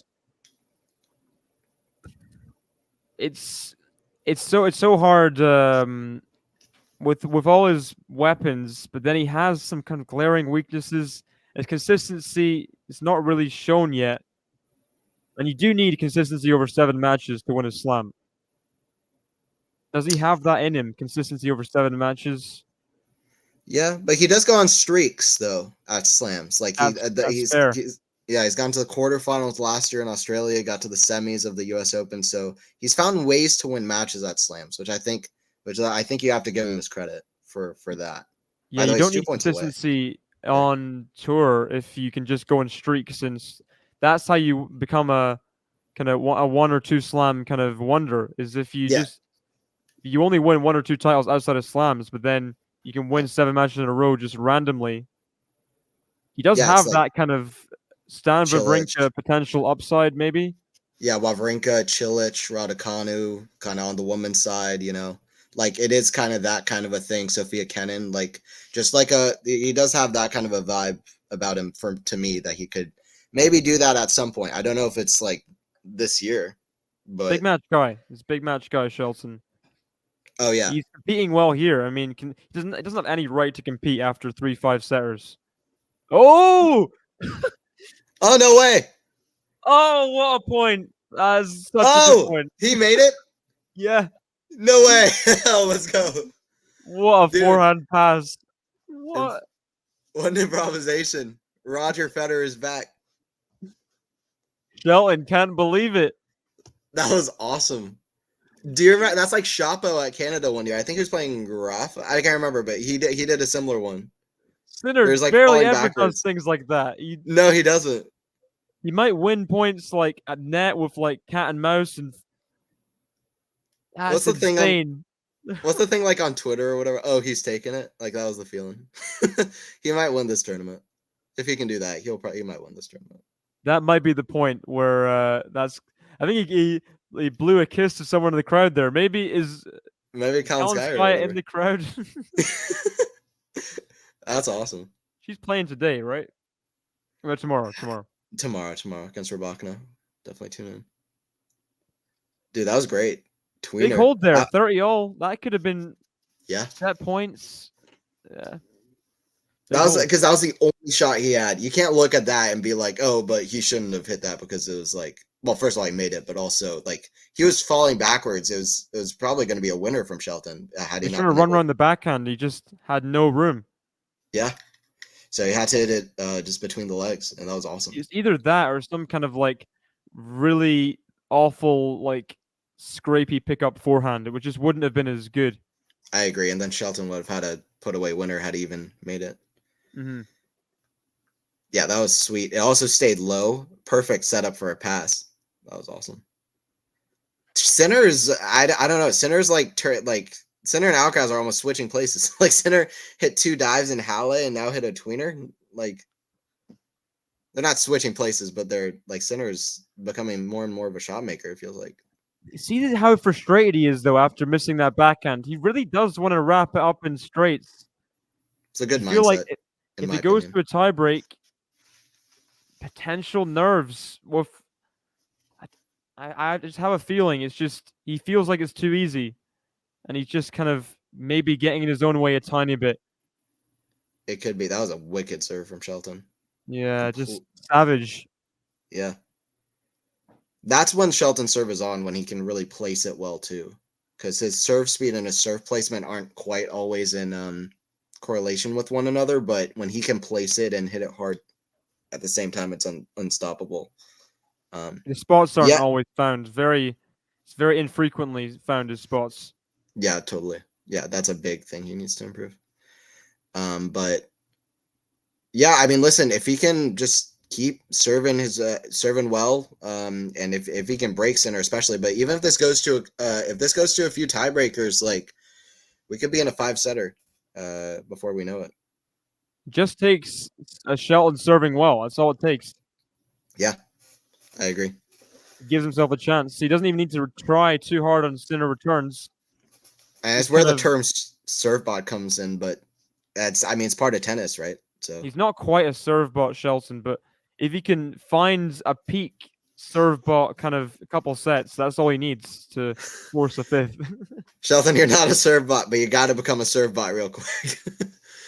You got to bring out your inner serve bot. Sorry, Oh, no, you're good. you're behind the Colin Sky is in the box. Okay, nice. Yeah, that's kind of cool. He just hits a tweener and then blows a kiss to Colin Sky. Tweener. The tweener is great. Kazakina could play Birmingham or Nottingham the week before. That's fair, just not right before Slam, especially because she does seem to have trouble at the Slams compared to some of the other tournaments sometimes. So, yeah, okay. Now I see more what you're saying. She could play another grass lead up. Yeah, she definitely could. She wouldn't be defending points from Eastbourne, but in terms for Wimbledon chances, they would increase. I don't know. What is Kazakina's best surface? I feel like it would be on hard courts anyway. I think for a medium hard court. I think so. Where she can get into rallies, but she's not outserved, and she just can she can find her kind of 30-shot winner on the forehand, kind of up the line kind of thing, you know? Yeah, no, that sounds right. Yeah, that's what she likes. That kind of just bringing your opponents into her game. Yeah, so maybe like New York would be her best surface, just at a Slam potentially. Yeah. So hopefully, she just had her best result at U.S. Open last year so far. It's just a 4th round, but these slices look awful by Sinner. Can I say these look really? Oh yeah. Look very off balance. There's not much cut on them. It's just, has he missed like his last 3 slices? Yeah, he's missed his last 2, and they've both just been really, really poor and weird. I don't know. Sinner needs to improve on a few of his few parts of his game. His slice, his drop shot's gotten better, I feel, but his transition game can still get way better, in my opinion. His net game's gotten better, could still improve, but his slice and his transition game, I still feel, are ways that he can definitely improve, in my opinion. His touch is not it's not like comfortable. It's not like he's not born with it like Alcaraz, where he can just do anything. Yeah, it's definitely more trained. It's a trained touch, which is can still get better, I think, as well. Yeah, I feel like that's an interesting point, because I feel like maybe a lot of things are trained with Sinner. There's a lot of things he does naturally well, but maybe not exactly what. Shelton, that would have been. That was so close. That would have been the one. That would have been better than the tweener. But I don't think it's necessarily trained in the same way that you're saying trained. But I think like a lot of things he's had to constantly work hard to improve. But he's had that skill set just built in, and that's allowed him to kind of work at his own pace and be able to figure out all of these things. But it's not like Alcaraz, where right out of the gate he had all of these shots. Sinner had huge forehands, huge backhands. He's had to kind of work around that. And to have a more complete game. Very bad forehand. That was very poor. Very loose. Yeah. No reason to miss that at all. He went for too much. He wasn't even going for a lot with it. Like he didn't pick a side to go big on, and there's just no reason to miss that. I feel bad for Badosa and Vekic. They've had to stop play twice. Now in a 3rd set, Badosa, when they come back serving at 3-4, this is a 4th round. Yeah, that's not great. It's rough for them. Yeah. Well, it should have cleared up the weather at this point, but second serve Sinner.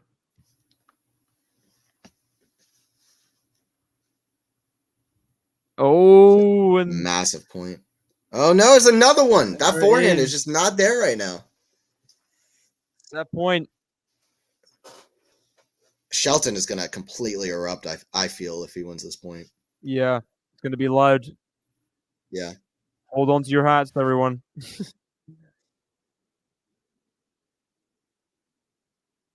Screens. Dear, dear, dear. Gotta be careful here, Sinner. First serve missed.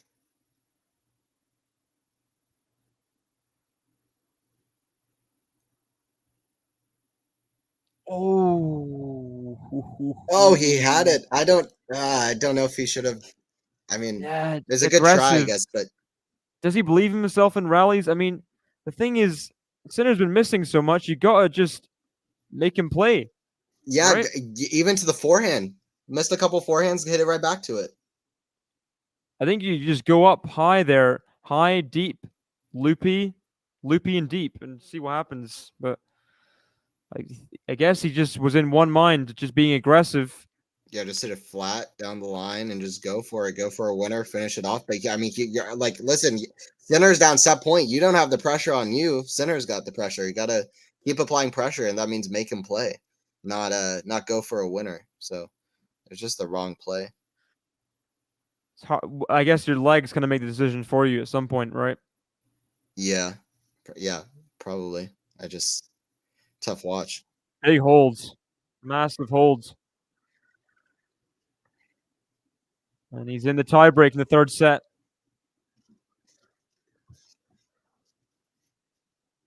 It could be a turning point, or at least It could be for sure. I think Sinner's stumbling running away block. with this tiebreaker. Stumbling block at the very least, I guess, very most. I'm gonna go 7-2 for Sinner. I think he's gonna run away with it now. Maybe I think Shelton serves too big for someone like that. I think maybe 7-5 Sinner. Probably a better prediction. I'm not gonna change mine, but you're probably gonna be better off. Is that out? I thought the serve was out. Is it called good? Wait, what's happening? 12-10 Sinner, says Joe. Okay, yeah, it was called out, right? Shelton's not challenging? Sinner's laughing around. He's relaxed still. So Yeah. I thought the serve looked out. yeah, Or no, it's well in. Okay, never mind. Caught the line. I thought it was in. Guess when you've got challenges to burn, you might as well use them, right? Yeah. On line licking serves like that, where it's just very close. I will say losing in a tiebreaker might be even worse because you put in so much effort in the set. Have to put it behind you. Saved a set point. Poor from Shelton, I think. How's Yannick been in tiebreakers? I saw something before that he was not doing well in tiebreakers on grass, and then I saw that he's won his last couple. So I'm looking at it now. So yeah, he Definitely, won. Okay, yeah. That tiebreak against Berrettini was clutch. That was like the fourth set tiebreak when Berrettini was coming back at him. He just shut the door, and also with the potential curfew and everything, that was so important for Sinner to win that. Yeah, absolutely. Yeah, that was the best match of the tournament in my opinion so far, even though it was 4 sets. Or at least it's the one that stuck out in my mind the most. Maybe there is a better match, but I'd have to think about it. That one's the one that stood out to me the most. Fanini Rude. Here's the thing: in Halle, good. he lost. Sorry, what'd you say? Fanini Rude that was a pretty epic match. The second round. Yeah, no, that was good. Yeah, Rude with a comeback at the end, trying to come back with Fonini at the end. No, Sinner lost like 3 tiebreakers in his. He's now won 6 tiebreakers in a row against Zhang, against Hurkacz with the 2 sets in the final. Then he won 3 tiebreakers against Berrettini. So he's won his last 6 tiebreakers, which is pretty good. What was the Djokovic point where it was like 20 in a row or something? There was a big stat.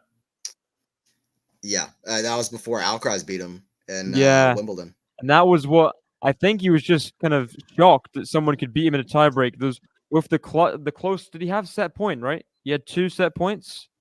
Yeah, 2 set points, two backhand errors, and Alcaraz with a clutch backhand winner return of serve, and then that completely switched the momentum. Then it was that long game in the middle of the third set that really might have decided the match, because after that, Alcaraz ran away with that set. Djokovic pulled out at fourth, but anyway, yeah, that was I couldn't even watch that crazy. point. Just I Yeah, was just almost in the fetal position watching that match, to be honest. I mean, I was so hyped, to be honest. That match was amazing to me. Because I felt like I was watching a match between two players that might potentially be called the two best ever, or at least two of the best, like 5-10 ever. Alcaraz might not get there, but he also might.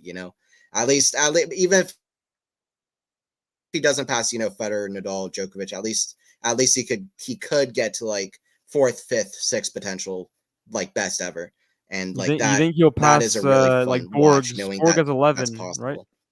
Borg has 11.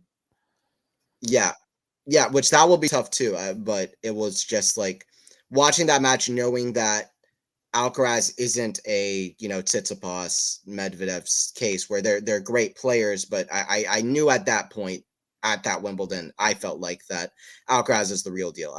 He had already confirmed that to me personally, that at least that I felt that way, that he was really the real deal. He was going to win at least five. I think you're freezing a little bit. I was excited to watch that for that reason. Oh, am I? Hold up. Just a tiny bit, but it's not too bad. Okay. Let me know. Am I back now or am I still freezing? Yeah, you're fine now. Okay. Yeah, Yeah. at least 5 is very I mean, I think conservative prediction. I think double digits Yeah. on route, right? Surely. Yeah. At this point, I think so. I remember. Yeah. I think at least it has to be at least 10. At least 10 has to be the prediction at this point. And I personally, I guess if I was to make my best guess now, I would say 13 would be a pretty good, pretty decent guess, especially considering potential health issues That's the maybe thing. down the Yes, road. he has Yeah. shown the possibility of being injured and not Yeah. playing Australia. He does withdraw from slams more often than Sinner right now. But then Sinner's not winning them. Not winning. I mean, he's only won one. So Sinner's got to prove that he can pick up the slack when it comes to Alcaraz withdrawing. I think. Yeah, well, I think the biggest key for me, even as an obvious Sinner fan, is the reason that I say that Alcaraz is going to win more slams than Sinner, in my opinion, is when it's very hard to predict between the two right now. But the reason I say that is because Alcaraz's 5-set record is miles above Sinner's. And I feel like Alcaraz will have the 5-set edge when they play multiple Grand Slam finals down the road. That's just my personal opinion of how I could see it playing out in the future. Now, can Sinner beat Alcaraz many times as well? I think so, but he might even have the head-to-head edge. But if they're going to be playing Grand Slam finals, Alcaraz has shown a better 5-set prowess at the moment than Jannik, fortunately or unfortunately. So Another forehand error there, up a mini yeah, break, and now he's giving it right back. 5-2. I thought that maybe I had a Lulu Sun type prediction there with the 7-2 tiebreaker. Raducanu has held serve, by the way. On serve 1-2 in the second, so maybe she can just stay calm. It sounds weird now, but I hope you're right. I am kind of rooting for Emma to get it done there. I would like her to shut the haters up. Oh, Ben Oh, no Shelton. way with that. Get out of here. Second set point, this time on serve. I mean, if you look up perfect forehand down the line winner, that's that. You just can't complain if you're Sinner there. Maybe a bit too short. That is just absolutely huge. Yeah, the only way you could complain is say, listen, I should have hit an ace on a first serve. Other than that, once he got into the rally, I mean, Shelton played absolutely perfect. Now he's looking for an ace. Second serve, though. And the Oof. crowd, you see the crowd's big reaction there because they know it could still be an ace, but big moments, massive Oh, what a moments. return, though.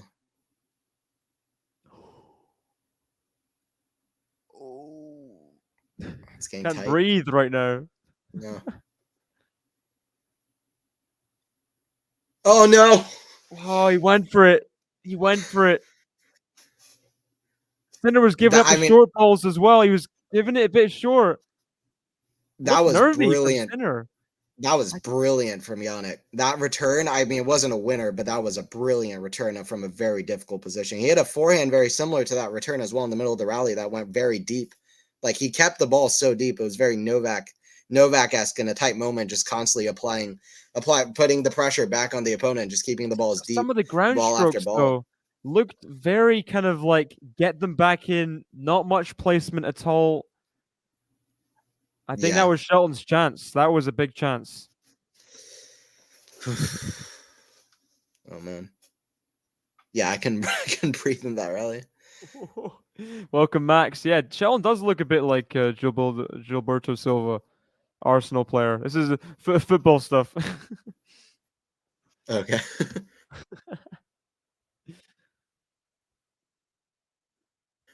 You'll have a third chance. Center 12 tiebreak. See? Didn't think it would go this close, to be honest. Yeah, another set point. Wow. Ooh. This is good stuff from Shelton.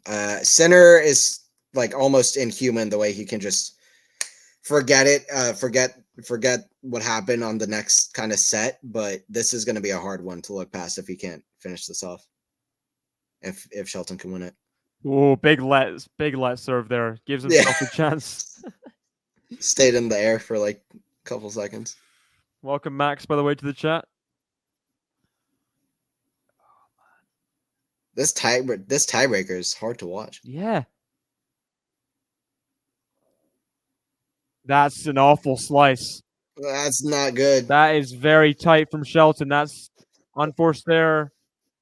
Way out of position to hit that.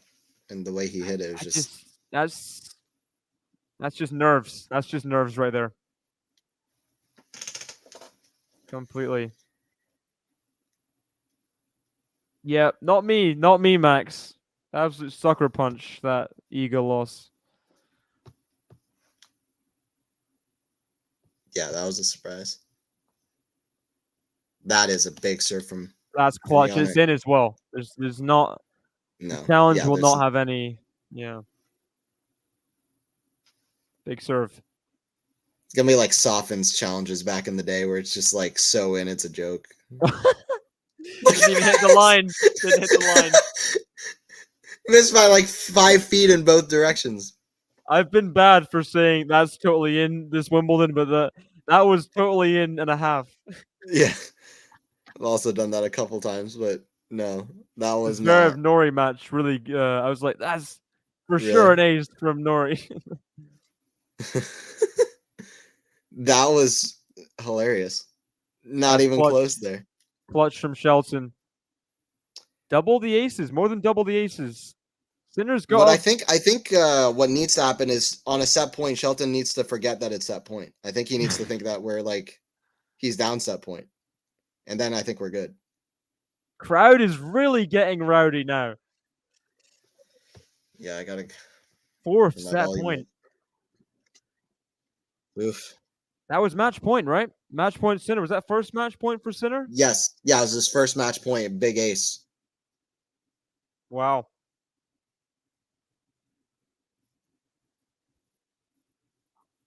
Got to find more down set point. Such a big moment. Has he found a first serve? Yeah. If he gets through this one, I kind of get the feeling that all the momentum's with Yannick, but he needs to find a way. Oh, he's like in no man's land. Ooh, yeah. He's recovered though. How can he deal with the Shelton forehands? Oh, wow. Oh, we're at 9-9. It's just like the Nori Zverev tiebreak all over again. 17-15 I saw. That's crazy. You don't know how painful that was to watch Nori like repeatedly. I mean, Zverev's serve is just too big, but some of his returns were just unforgivable. For Nori? Yeah, Nori's returns. got to give Nine yourself a nine. chance, right?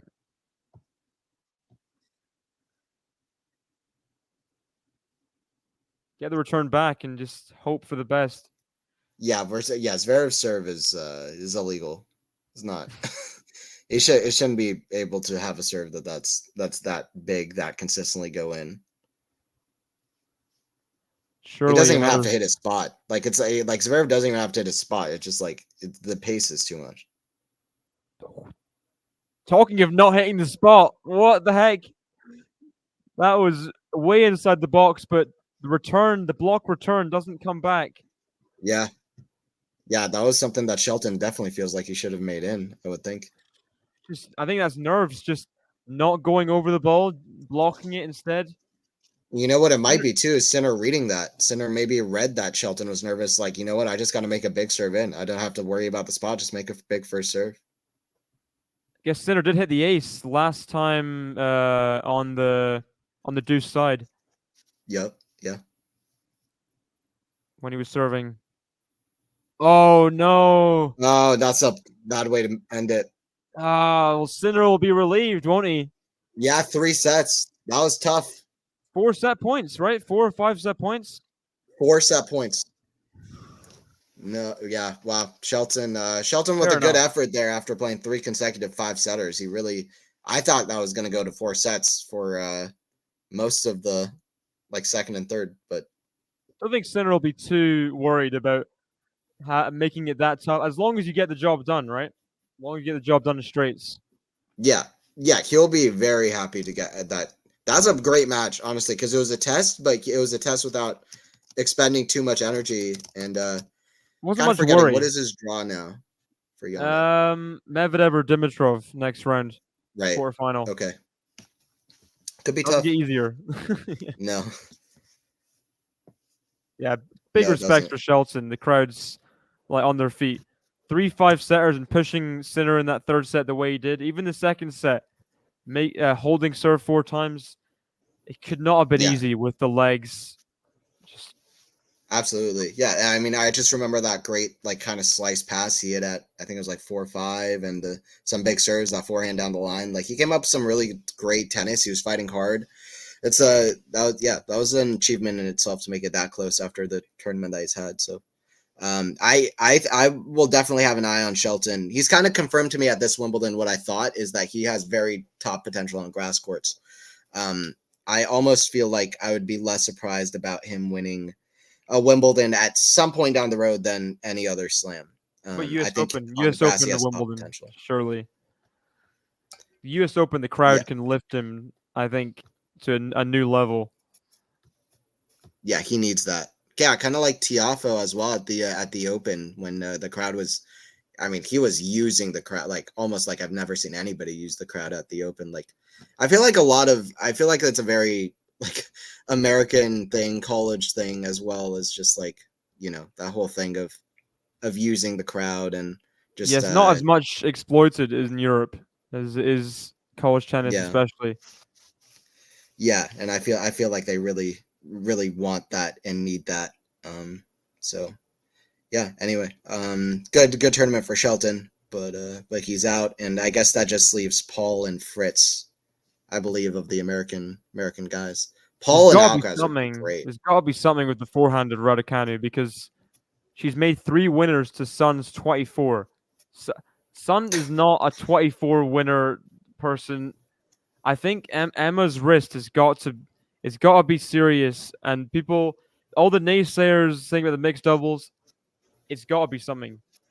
Yeah, I agree. I didn't get the hate. I mean, people who are hating don't understand that. Listen, you have a wrist injury that day. You really have to take your body into account. Like, say, hey, listen, I can't play on this day. And I'm sure she talked to Andy as well. I mean, I don't think that Andy would have wanted her to play if she was He would have risking her prioritized body. singles. I'm sure he's withdrawn from doubles before. No, yeah, No doubt. absolutely. Yeah, especially like he played doubles. Like, people are talking about a final farewell. Like, he played doubles with Jamie. I mean, I'm sure, like, I don't know. To me, The it was hug at the obvious how end much.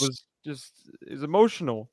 Yeah, and it Hug was, almost got it me. was obvious how much Raducanu wanted to play that match with Andy, like when she was talking to the presses. So I'm sure it was a tough decision, but I'm sure it was one that she put thought into. It was like, listen, I just can't do it. So Looking at the wrist right now, I mean, it really, was it was the right decision because oh yeah, because the it looks three rough. to 24, yeah, It I kind of agree. reminds me of the Australian Open the other year where she had blisters and she just could barely hit her forehand.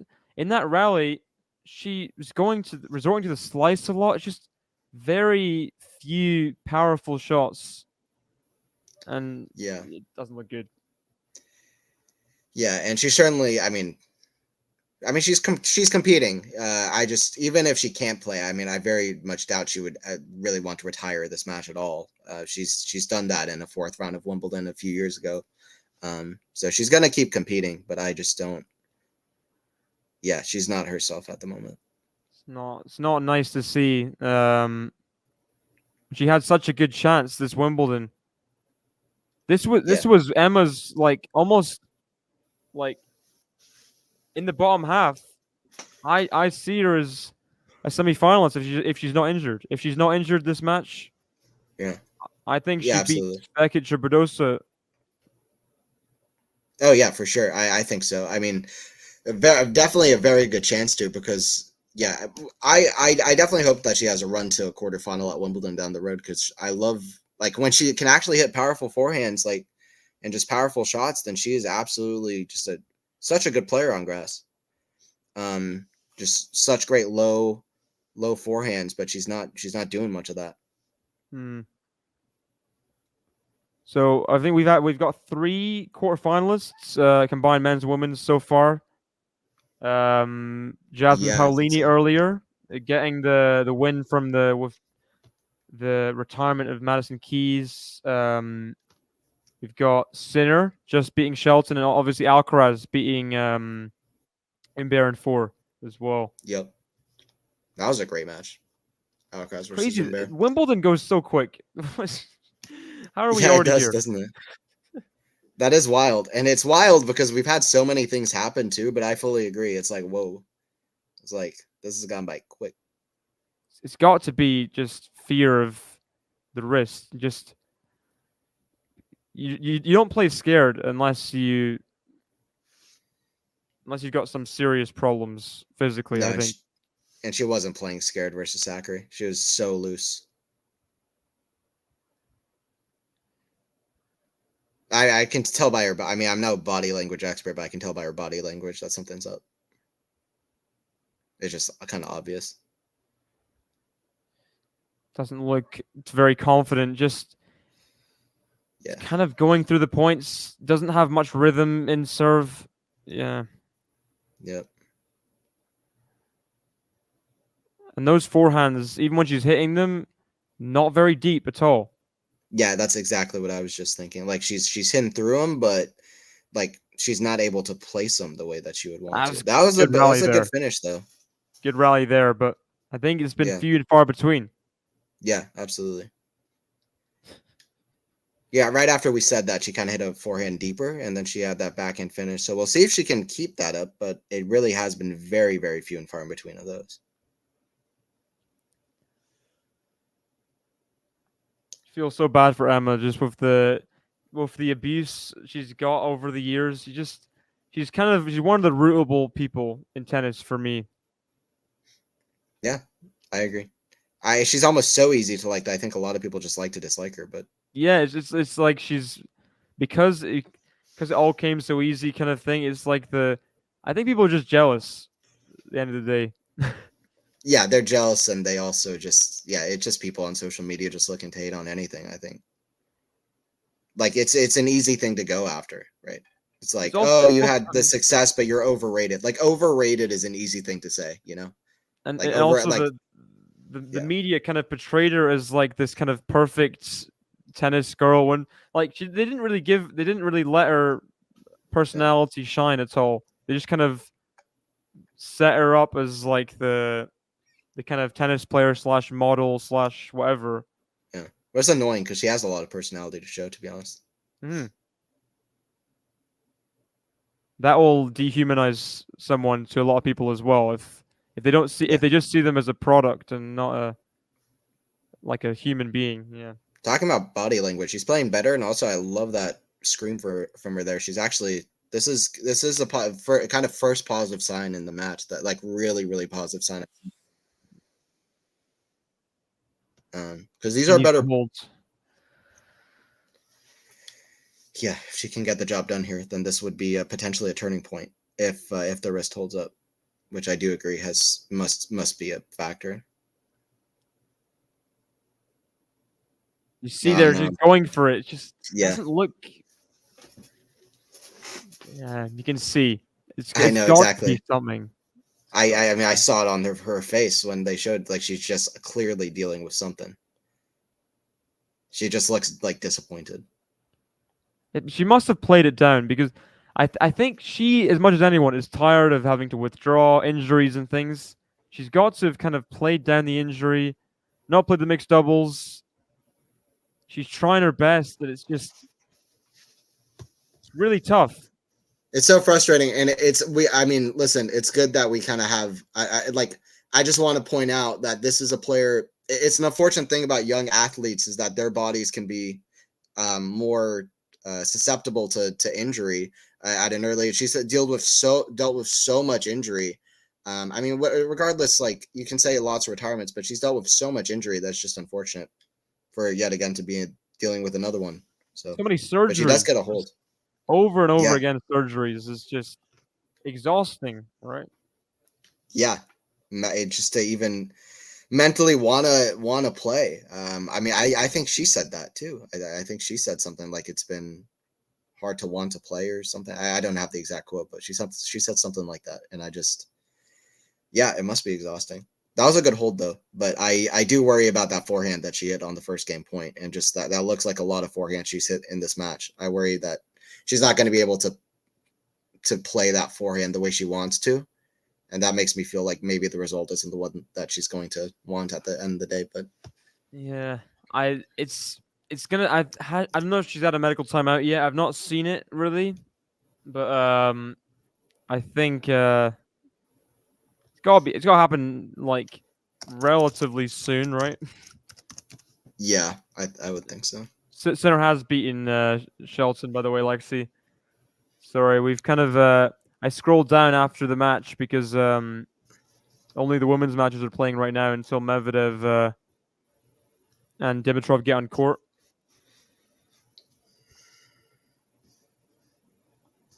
Which it wasn't going off.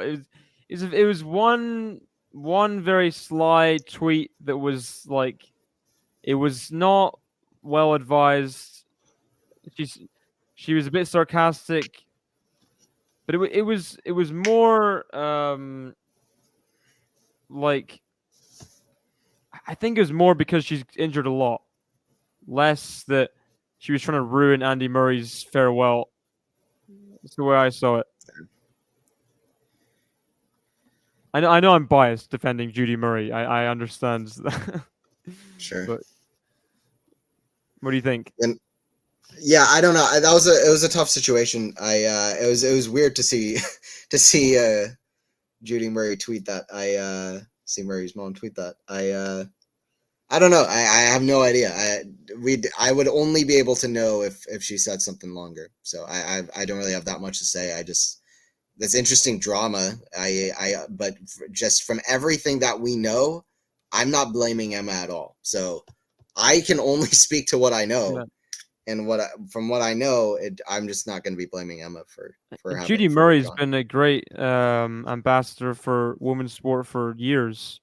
She's had Yeah, did I agree. do Yeah, a bit of like slight sports washing with the some Saudi Arabian government kind of things, but like every athlete does do that. So it's tough to kind of singularly blame Judy Murray.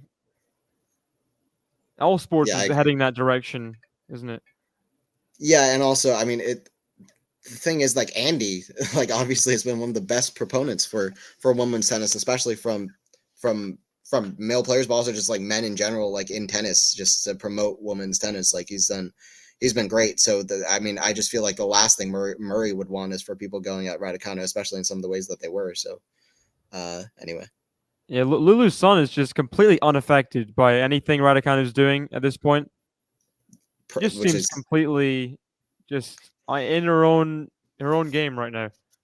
that's how Raducanu looked in 2021, and that's how she's looked this whole tournament, Lulu's son. I just feel like it's kind of even different from like say like a Eubanks last year. It's just this kind of air about her that she's like, like I can't really explain it. It's this kind of air of, oh, I've never done this before. I have no idea that I like. It's almost like, oh, I don't feel like I should lose. Like, you know what I mean? Like, it's almost like I have nothing to lose. This is maybe the only tournament where I'll be playing like this, but I'm gonna be absolutely just like unbeatable. Like it's kind of this ultra confidence. It's almost like a ignorance. It's like almost like an ignorant confidence. Like I young and free and just playing the best tennis you can. Playing the best tennis you've ever played and being like, I don't know that anybody should beat me if I'm playing this well. Like, do you watch her match against Zhang?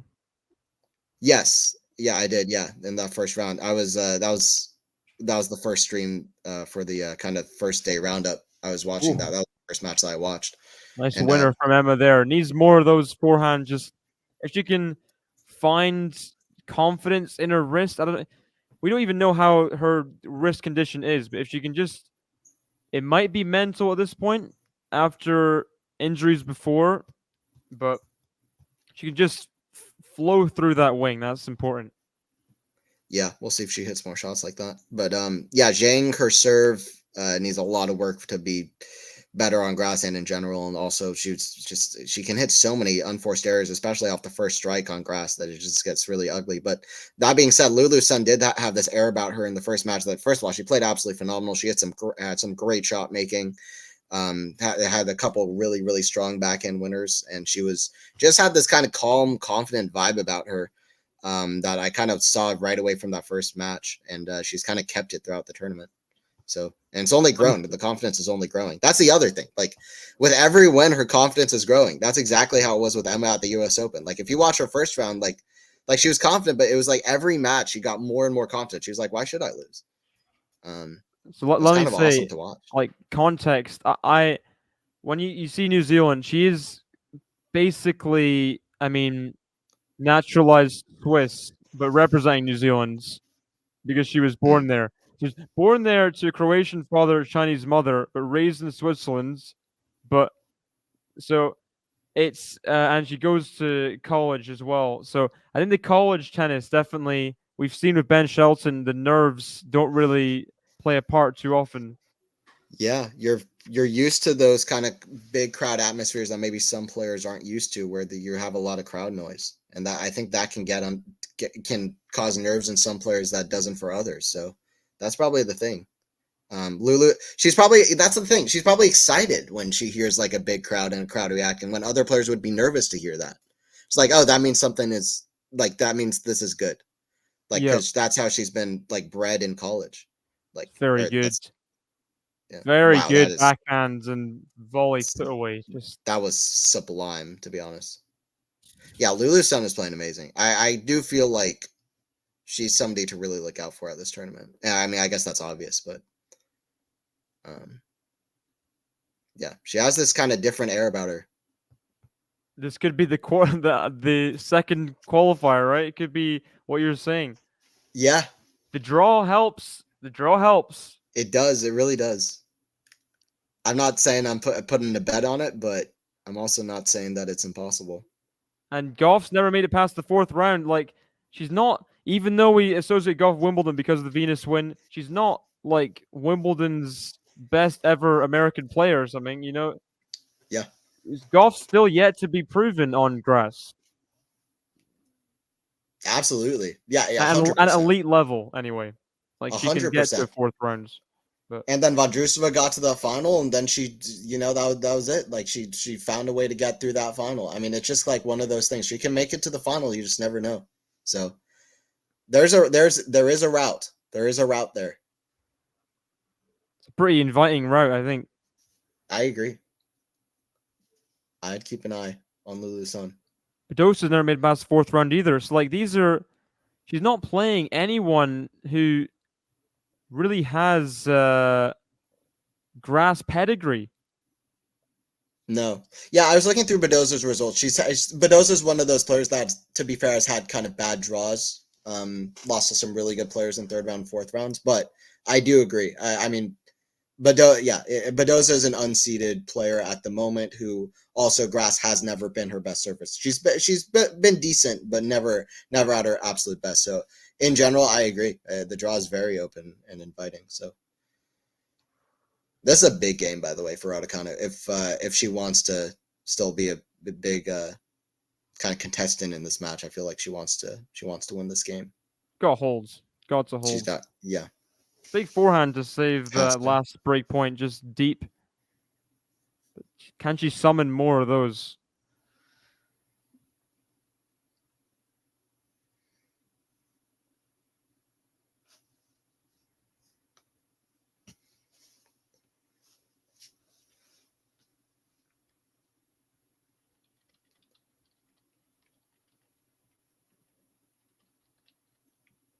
It's a good rally here.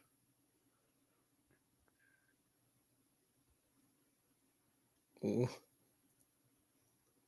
They're better forehands. Look at the depth there. That's just elite. But listen, because Raducanu hit a good forehand actually. But yeah, on the sun run. was right back at her. It's like it doesn't even matter. Just relentless, Son. I mean, she's been so aggressive. She's never taken her foot off the pedal. It's so fun to see people that have nothing to lose in form. Just you feel like anything's possible. I love it. These are the kind of stories that make tennis amazing too. Ooh. That's going in. Shank returned from Sun here. Oh wow. Oh wow. Very good. Too good. Well, I mean, it's absolutely obvious that this game is so crucial to this match. Ghost saying Daniel Collins winning Wimbledon. I mean, I'd love to see it. It'd be such a great farewell kind of year. She's not. I don't think she made it past a second round before this. I'd love to see her. It'd be crazy to get quarterfinal all slams, and it's just on her farewell year. I mean, to have that on her resume. Yeah, for sure. At the very least. Yeah, and she could even go deeper at the Open. I would hope that she has something as well, but.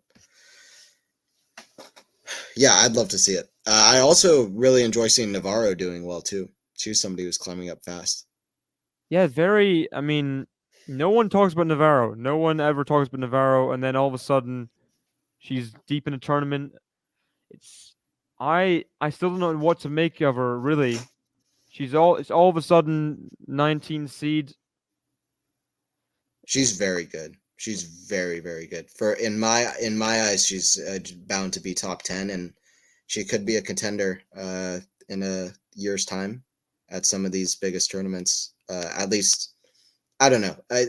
Contender might be a strong word, but I definitely think she's bound for the top 10. We'll see after that, but she's a very, very strong player. Long that game. Was a great hole. Just to take this over the line there.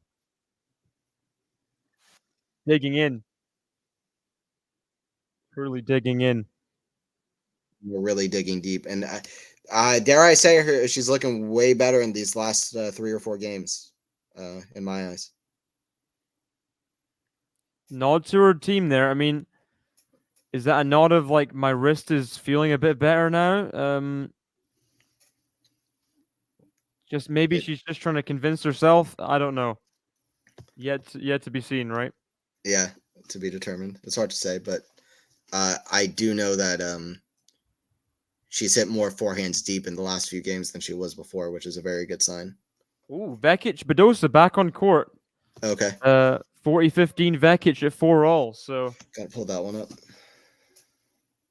I do hope. I have a soft spot for Vekic. Did an exclusive interview with QualityShot as well. I do hope Nice. she Yeah. gets the quarterfinals.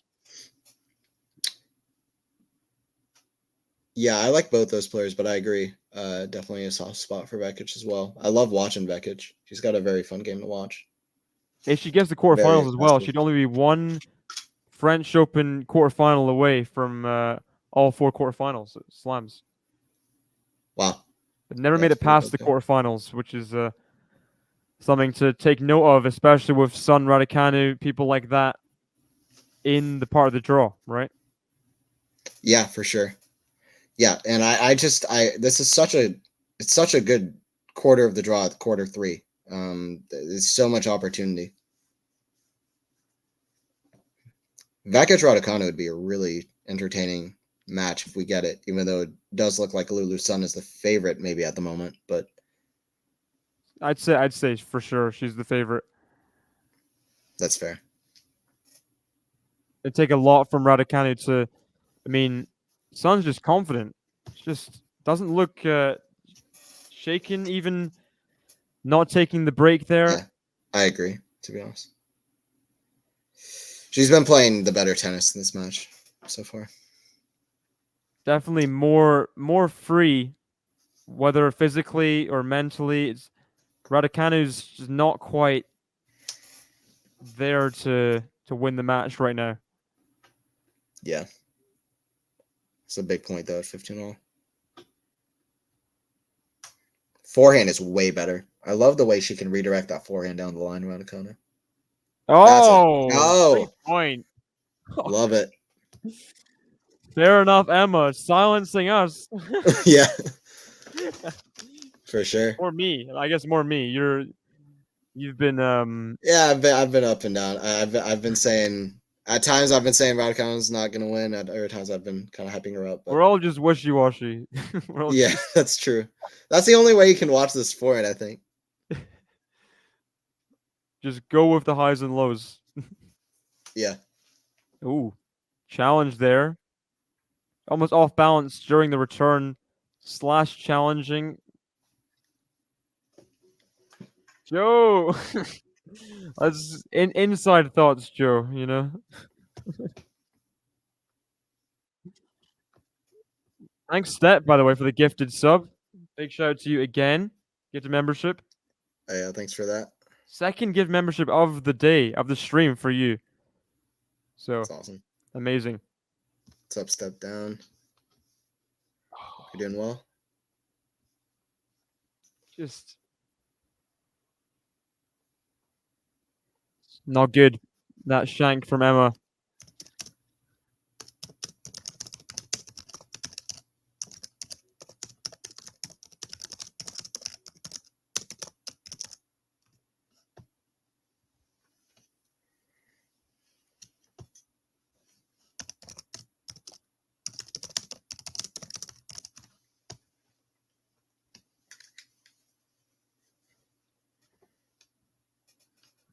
$15.30 back-to-back errors. That's where the opportunities die. 40-30 now. Ooh.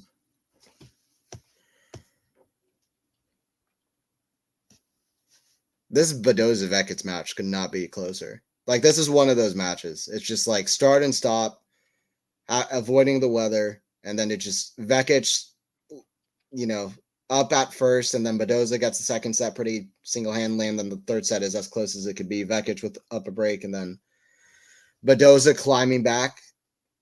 It's one of those matches that you just goes on for forever. You just never know until the end who's going to win it, until the handshake. Exactly. Vekic matches are just unpredictable at any time. We saw, what was the Danilovic Vekic match, which was just... Yeah. I covered that. Danilovic That was so hard to watch in general. Yeah, I know what you're talking about. Yeah, that was crazy. Danilovic has had some crazy matches, too. A couple against Collins as well. Vekic brings the just uncertainty. She does, yeah. Oh, what this? Wow. I mean, Lulu. What is Lulu? I just feel like, what is Lulu's son made of? Stern stuff is what she's made of, I think. Yeah. I love that lefty forehand. I was gonna say the way she hit it was so clean.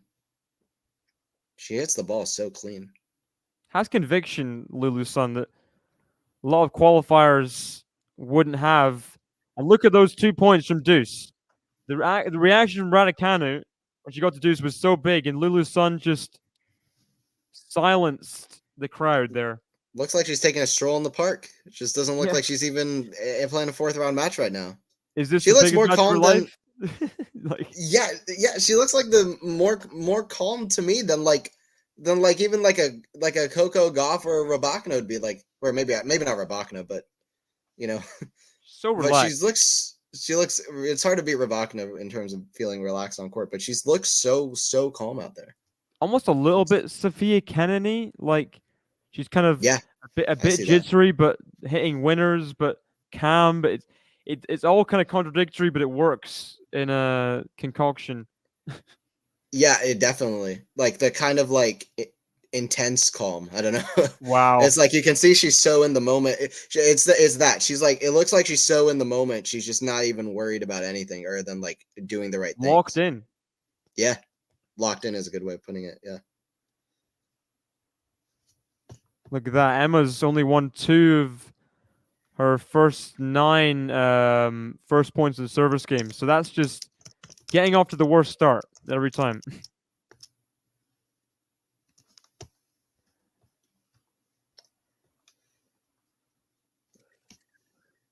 When do Here the you go. nerves come in? Watch out for Vekic. The nerves have got to come in at some point, right? I don't know. I'm not necessarily gonna say yes because I don't know. I don't know. Watching Lulu Sun, I feel like she's never gonna crack. Vekic, by the way, yeah, there's that stellar backhand. Love 30. I think Vekic wins at 6-4. She already was up a break. That's in the net though. I do like. There's something about Badosa mentally. On occasion, I mean, it's hard to evaluate someone with so much injuries, so many. She was actually number 2 in the world, right? I do Yeah. like her mentally.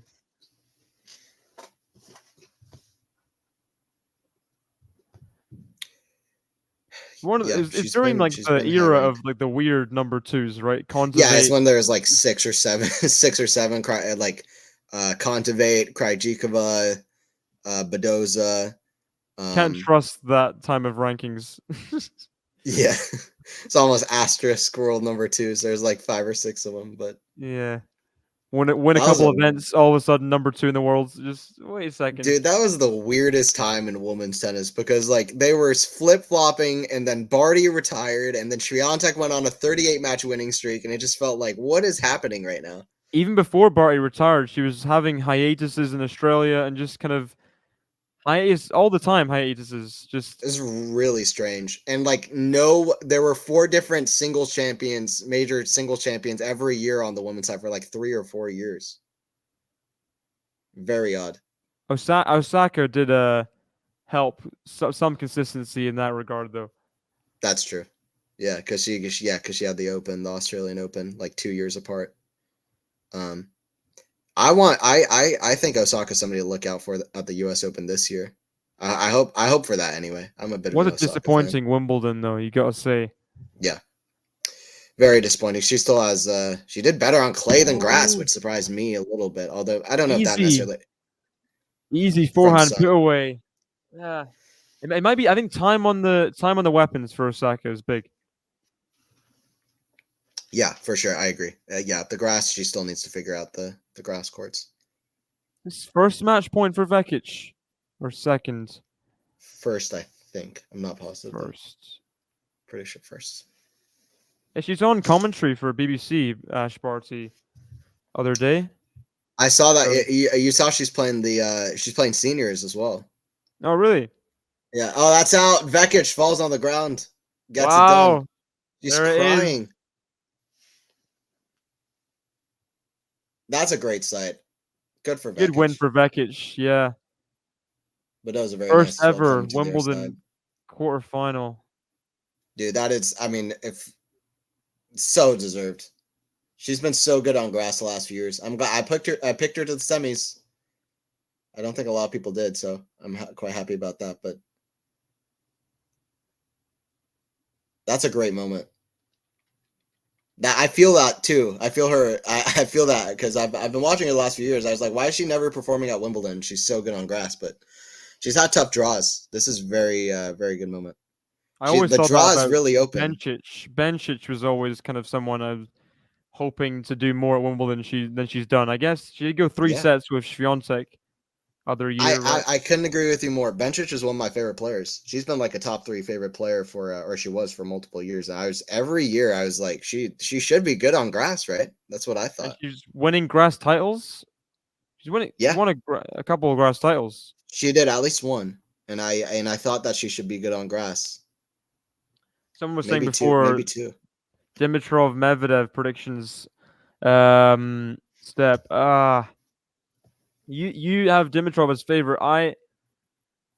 It's tough. What's the head-to-head again? I mean, I always forget the head-to-head.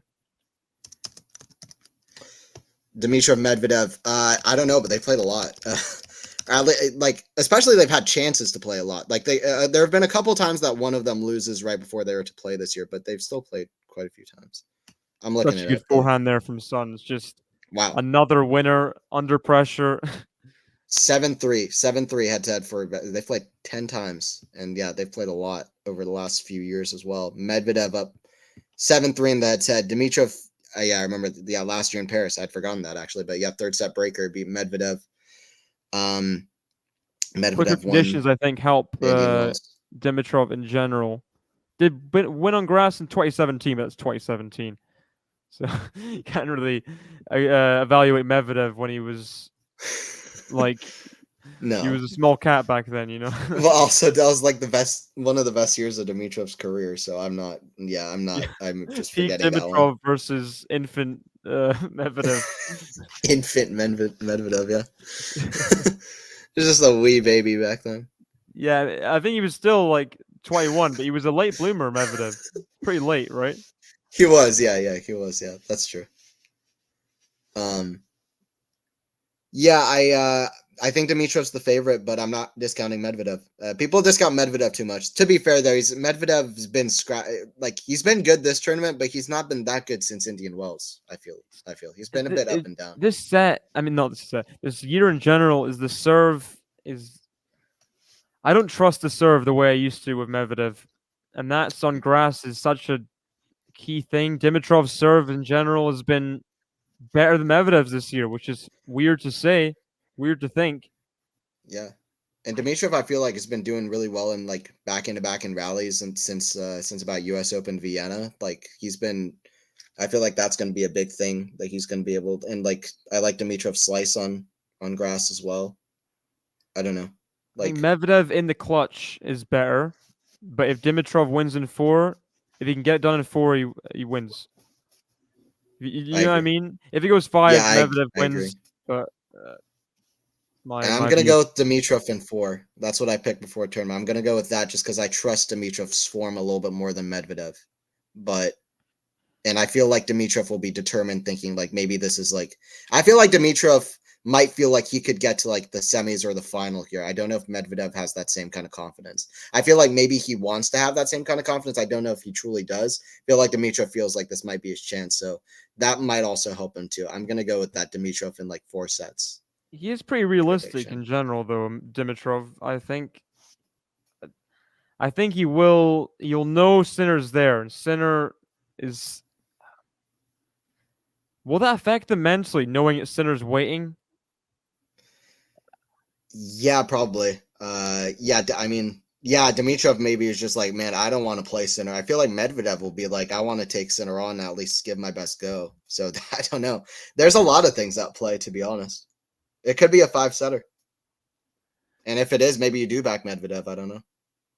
See, what are my round of 16 predictions? I'm just looking to see if I had... wow. I thought Struff would beat Medvedev. So they're pre-tournament. They did go 4 sets, almost 5, but yeah, that was my head pre-tournament on Medvedev's chances. I'm trying to remember. I guess I have to pick Dimitrov, right? I gotta pick Dimitrov based on that. Yeah.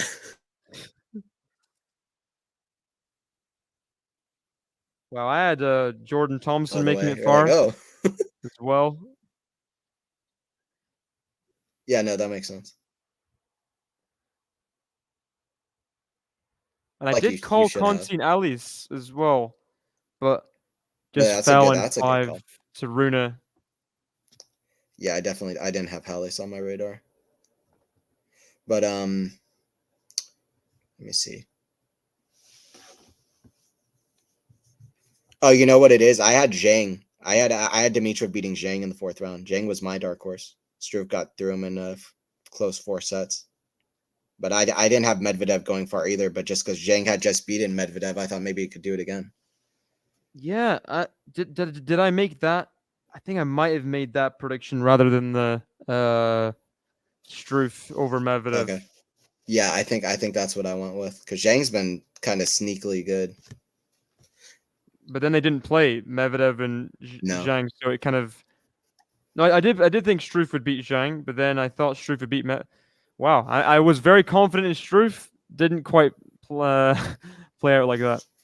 Yeah. Dimitrov Medvedev's going to be really good. I'm glad that Medvedev's gone this far, though, because Medvedev's one of my favorite players to watch. So I'm happy that we're seeing that one. On grass, though, is there a limit on grass to what he can do? Yes. With a weakened serve as well now. Yeah. His floor is good on grass. You know what I mean? Like he's gonna at least be pretty good on grass, but is his ceiling that high compared to like it's kind of some other 4th round players? minimum every year for Medvedev. Exactly. 4th round minimum, but maybe semifinal last year might be the maximum. I hate to say it, but I feel It's like the elite players that I just don't know if Medvedev beats them. Yeah, I agree. Got through with a pretty good draw last year, I feel like, and yeah, I don't. The players who are like the best players in the world, especially who like grass courts, I feel like Dimitrov should like grass courts. I feel like that's not going to fare that well for Medvedev potentially. Raducanu has a game point for 6-5, by the way. Yeah, this could go to kind a of breaker. going along. It's not really. No one's dominating this set. No, we've had multiple deuce games at 2-2, 3-3. This is a good set. I'm enjoying this. That's in the There's net. the game. So. Ooh, can Emma do it? Can Emma take us to 3? I mean, just the. Did you see the? I don't know if they showed it where you're watching, but they're just the Raducanu just so intense, willing herself on them. They just pan to Sun, who just looks like she's literally just doesn't even look like she's like in a stadium full of people right now. She's so calm. It's kind of crazy. It's all about her competing. It's competing against herself almost. I think, which is a good mindset to have. Yeah, it's just a different mindset. I think everyone has a different one. It keeps outer factors kind of getting in the way if you focus on yourself more. Yeah, absolutely. Federer was just speaking about that, which is that he was when he was dominating in his prime, he was not he wasn't even thinking about the other players that much, just focused on himself and what he needed to do, which is I guess the best mindset to have in terms of, at least in terms of winning the biggest matches. I feel like, because that really makes the nerves a little bit less, I guess, when you have to, when you aren't thinking about those other factors as much, potentially. But then I guess when your bubble gets burst a little bit, you've got to be careful just to how far does it go? When you got to be present of minds, but also focused. But it's such a psychological game. Tennis. It's all between the ears, right? Absolutely. As they say. No, and it's true.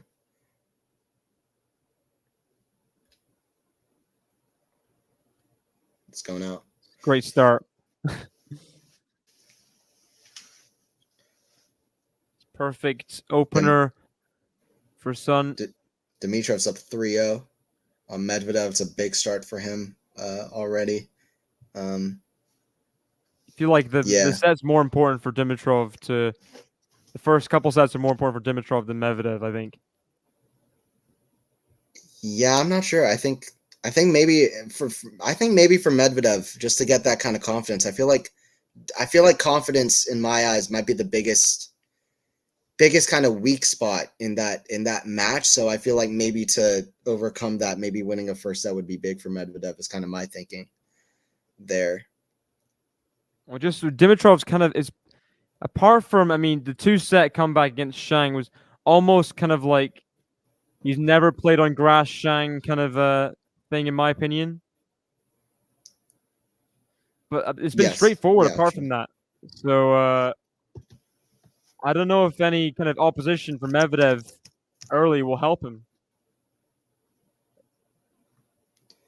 Yeah, potentially. Yeah, that's true. Yeah, he's done pretty well. I mean, he dropped that set versus Muller, Medvedev, and yeah, Dimitrov. Yeah, that was crazy. I mean, that's a good match from Shang there to win the first 2 sets. I like I was saying earlier, it's kind of the young players who struggle on grass the most because they're just inexperienced. But yeah, Dimitrov 3-set win over Monfils. Yeah, I think Dimitrov's pretty confident in his tournament and in his form right now. I feel like Medvedev might be lacking more. This is the chance for Raducanu right now. Absolutely. Such a big point here. And wow, on the baseline. But Lulu's son. Oh. That's amazing. That's just amazing. It's She's different. Almost like she just swats away like the ball in her pocket after winning the point. She's annoyed after winning the point. What? Because what did you just say? It's like it's all between the ears, and it's like she's winning the mind game. Like it's almost like I don't know. Like she's technically she's so sound, but also just like it's almost like mentally she's just on another level right now. Ooh, Careful, careful, I jinxed Anthony. her. I completely jinxed her. I knew it. As soon as you said that, when the overhead went up, I was like, oh no. Utterly and completely jinxed her. Oh no. Such a big moment there, and the lob was just deep enough. As soon as immediately. What have you done? It always happens that way. It always happens that way. This is why I always say Shapo will lose the match, and then I hope for the best.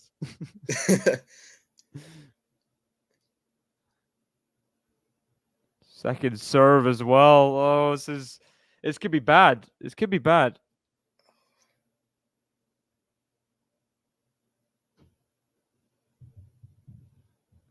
Oh, what a forehand. That's so good. That is so good. It's just different. This doesn't feel to me like I might age terribly, but this feels like Raducanu at the US Open a couple years ago. This doesn't feel like a what a run quarterfinal round set. Like this feels like either an announcement or something. The way she's playing just feels like a start of something more. Like to me, this feels like different. The start of something new. I'm not saying. Oh, forehand winner. What a strike. Gabriela Raducanu. That's a crazy. That's a crazy strike. Another set point. I mean, we were talking about the forehand, talking down on it, but now it's really picked up. I think she's just getting more confident. If it was feeling sore before, she would have been nervous hitting it. Yeah. And now it's freed up. This is the chance. Second serve again on set point. How many second serve set points do you get? Just here we go. This is the chance. Oh, there it is. Oh. Look at that reaction. Oh, points to the mind. Points to her head. Come on. Still in it. Lulu Sun was playing so well. Maybe just not taking the break in the middle of the set might have just hurt her a little bit. Yeah. Wow. 3 sets. Oh, wow. 3 sets. Getting off court as well, Emma. As soon as Anthony said that, I know. It was over for me. It was over for Sun with that overhead. Oof. Wow. Third Whew. set. I think that's gonna be me for today. Okay. You gonna stick around? I'll probably take a break for a second, but I think I'll call to the end of this Raducanu because then now Okay. I'm really locked into this one. But yeah, thanks for joining in. This was fun like always. We should do it again the second week. For sure, for Absolutely. sure. With more Hell big yeah. matches coming along as well. Sinner against Dimitrov Medvedev will be amazing. Alcaraz Yeah. Tommy Paul always delivers if that happens, which should happen. Dude, that's an underrated rivalry. Their matches they're so athletic and It's so the good. two best movers on tour right now, I think. What do you It's think a about big that? call, but yeah, I love their matches. They're so good. I think They're Sinner's not so good. naturally as good a mover as Tommy Paul. Tommy Paul's like up there, best movers of the last. I don't know. He's really good. That's a big call. Yeah, I mean, even though he's like 6'6", Medvedev blows my mind with his movement, the way he moves on a court. But Different yeah, I types don't of know. I think movements, right? It's yeah, just different. I guess Demonor is somebody that I would point out as well. That's speed more Alex, than movement. I mm, think potentially, it's this potentially. kind of splits things that Alcaraz and Tommy Paul can do and just win points Yeah, on a whim. yeah, no, it's true. Yeah, definitely in terms of hitting kind of stretched out crazy shots and just being very dynamic in their movement on court, you can barely get better than Paul and Alcaraz. He's very underrated in the way he can be so athletic and dynamic on a court.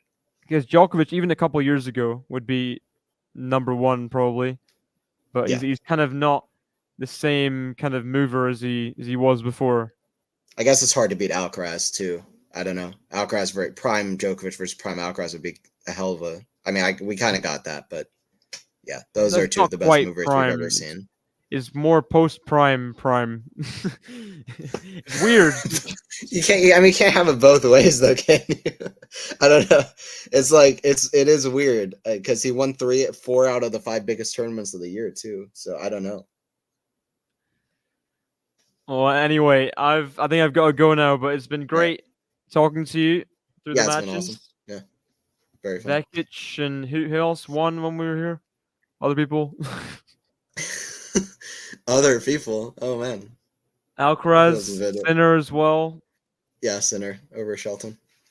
A tiebreaker. Nervy Vekic. tiebreaker. Hope that Raducanu match is good. I mean, she set it up well. So let's Yeah. see how she finishes. Yeah, I think it's gonna be good either way, just because the drama of it. What can Raducanu do? The draw is so open. Everything's so open. I mean, Vekic has got to be licking her lips. Like this is my semi-final chance, isn't it? Absolutely. Yeah, who knows what's gonna happen? Vekic on grass with the experience, but Raducanu and Lulu Sun just trying to have just miraculous slam runs like Raducanu's done before. So it's awesome. So I don't know what's gonna happen this third set. see you tomorrow, maybe, or when do you think you'll be free next? I I think I'll be free tomorrow. I think I should be free tomorrow. Tomorrow's Monday. Yeah, I think it should be good for tomorrow. Yeah. So I'll see you then. Awesome. All See right, you cool. then. Bye bye. Do it again. All right. Okay, we're still in between sets. I'm gonna hop off for a second, and then I'll be here till the end of the Raducanu match. Yeah, always fun to do those ones. Sinner, yep. Sinner over Shelton. All right, I'll be back in 1 minute. I'm gonna hop off, and then I'll be back.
All right, hey guys, what's up? Back with the call for this one. Let me get the scoreboard so that we have everything going on.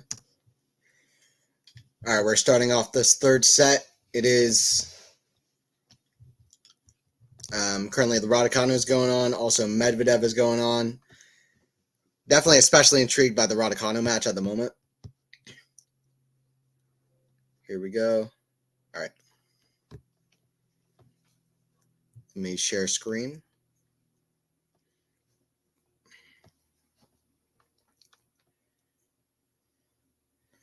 Oh, did Raducanu slip up here? Oh, this is a sight you don't want to see. What happened here? Raducanu is on the ground. Oh, no. This is not what you want to see. I think Raducanu's going to call for an MTO. Need to listen in here. What's going on?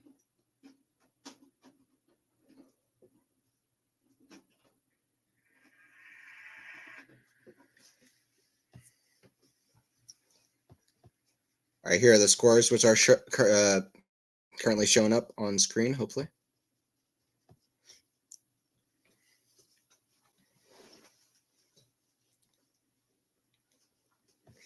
A great transcription of the answer Novak gave in yesterday's presser was posted there about the problems and future of tennis. Yeah, I saw that.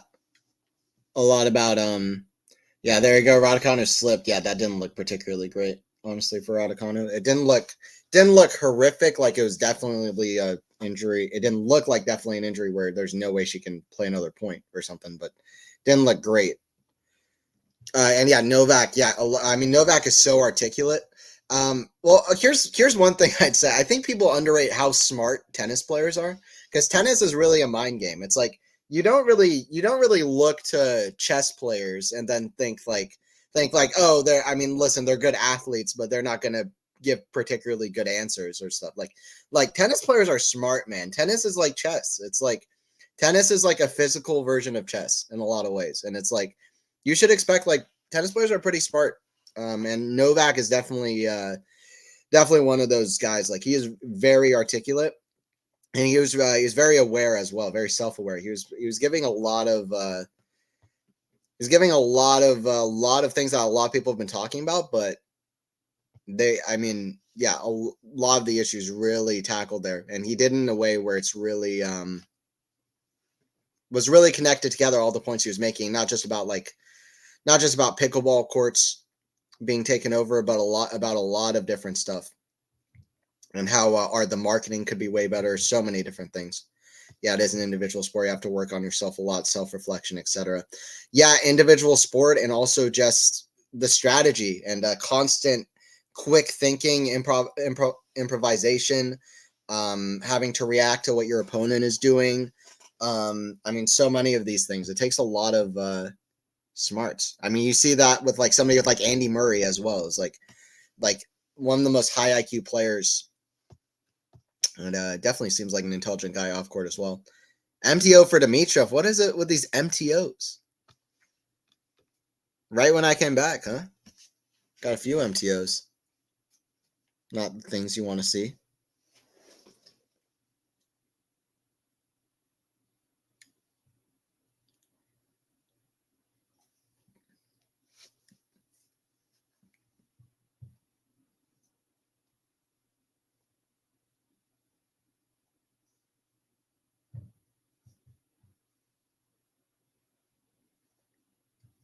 Wow, Dimitrov was up 3-0. Now it's 4-3 Medvedev.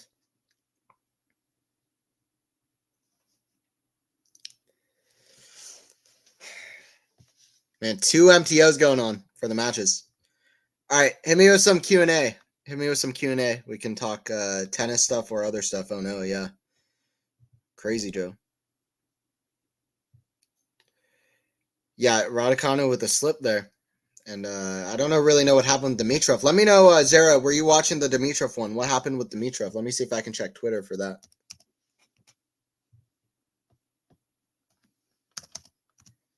We don't have tennis going on at the moment. So far, we've watched Alcaraz beating Humbert. I wasn't there for that, but David was there for that. Sinner there. as well. Got the win.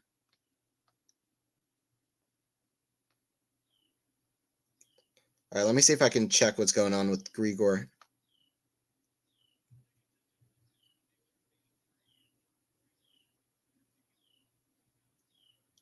Our umpire announces due to the medical nature of the injury, Dimitrov is now receiving an off-court medical timeout.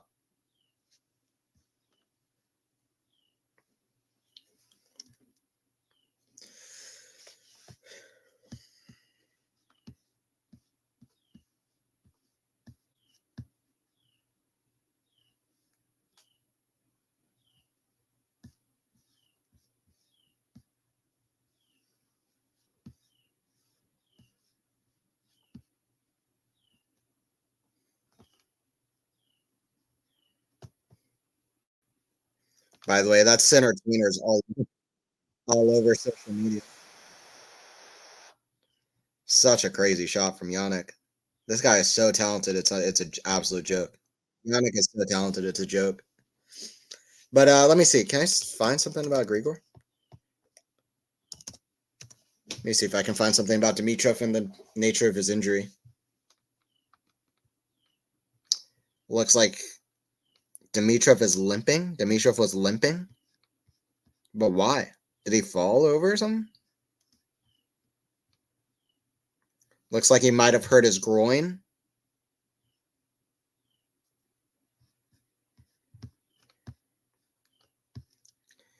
Dimitrov has now gone off after seemingly jarring his knee. So somebody says groin, somebody else says knee. But for sure he was limping. That's all I see on Twitter. Damn, that's worrisome. Yeah, absolutely. I think being too brainy for a sportsman can turn off some potential fans, though. I don't know. People are not used to associate athletes with being philosophers. I don't know. I mean, people hate on people, whatever. If you're being genuine, then that's the only thing that matters, right?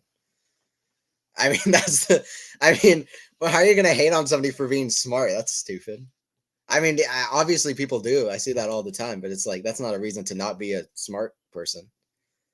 That's the one thing that you can't really hate on, can you? Somebody for being smart. Like if you're actually like a mature person. Like surely immature people always, you know what I mean? Like stop being smart. Stop being smart. It's bad for your image. It's like Titsabos on Twitter though. Like he does have philosophical statements, and does seem a bit weird. Is it fully genuine? That's what people question. But I don't know what happened. He's off court now. Went with Dr. Physio. Okay, thanks, Zara. Yeah, but I heard he was limping. He was limping a bit when he went off court. Okay, cool. Yeah, so well, not good. But do you think Osaka will be back for real by the end of this year? She's already is. The French Open match against Swiatek. I mean, listen, she's never been good on grass. That match against Swiatek at the French assured to me that she's back. And some people might disagree with me, but to me, she's back already. I think she's back, and wait for her on hard courts because she's going to be there. Well, okay, is she back as a major champion? I don't know. So it depends on your definition of back. Can she be a major champion? Yeah, if she plays like she did against Iga at the French Open, she has that level on a hard court, which fits her game better. Then I think yes. Who's injured? Emma. Yep. Emma and Dimitrov. Dimitrov, Grigor, yes. And Emma, what's wrong with Emma? Emma had a slip. Emma slipped, yep. Bad slip on the grass. Yeah, that French Open match was like a final, to be honest. It really was, wasn't it? That match was insane. I couldn't believe what I was watching while I was watching it. It felt almost historic in some weird way. Like, it was so good. And Osaka announcing herself back against Swiatek, who almost took like the torch from Osaka in some ways. Not really, but Osaka kind of started going down in level when Swiatek started coming up in level. So I'm just not really the same generation, really, but they listen, if Osaka comes back, they can play loads of great matches and finals against each other, and that would be awesome for the sport. Raducanu back and hits a big serve. Great start. Lulu's son doing all the right things. She's been mentally so solid this tournament. She's ready. She's been jumping up, moving around from what I've seen. Medvedev serving well, by the way. He's at 40 love. Yeah, how are you doing, Lexi? Good to have you in here. Go away, grass, grr. Yeah, it's the one. It's the one downside of grass is that it can cause some injuries, cause some slips. So you have to be really ready for it physically. But I'm not. I mean, yeah. Here you go, 30 all.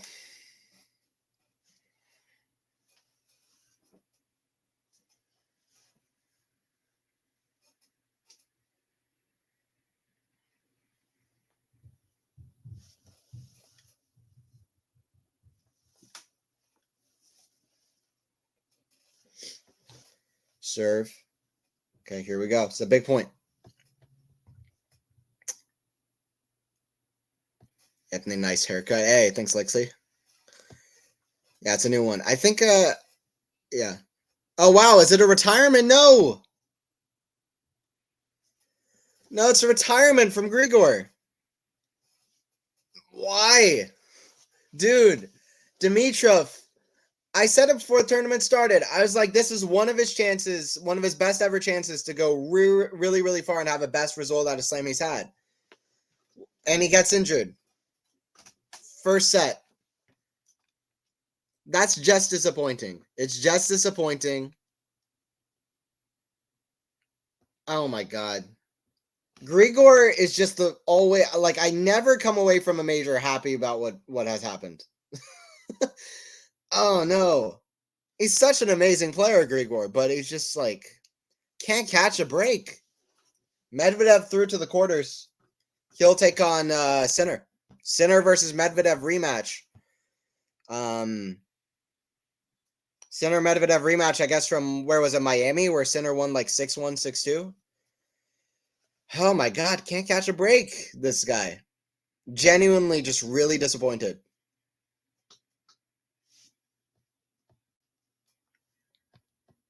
Really disappointed. It's hobbling real bad. So bad. Such a bad situation. All right, well, who's on next? Is it Navarro versus Gauff, or what's going on next?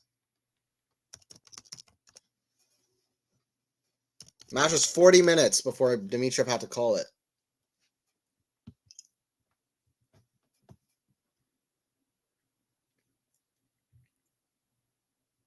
Tommy Paul started, by the way. Yeah, so there's nobody else, no other singles that's going on court 2, at least. So that's it for court 2 for today. With that, Sun with an early break in this third set. Raducanu out love 15. So disappointing, man. And I feel like Sinner will like his chances against Medvedev. I'm not going to fully discount Medvedev, though. I'm not going to say that Medvedev doesn't have a chance there, but Sinner, they both had fairly, I'm not quick matches, but Sinner had a straight sets. Medvedev had a 40-minute match against Dimitrov before Dimitrov had to pull out. Just disappointing. I really want Grigor to at least make a slam final at some point. Maybe it's getting more and more unlikely, but I don't know. He's playing some of the best tennis of his career. It would be unfortunate if he doesn't make at least a semifinal result out of major out of this, out of the level he's shown over the last year or so. Lulu's son is just on another level. This is just different.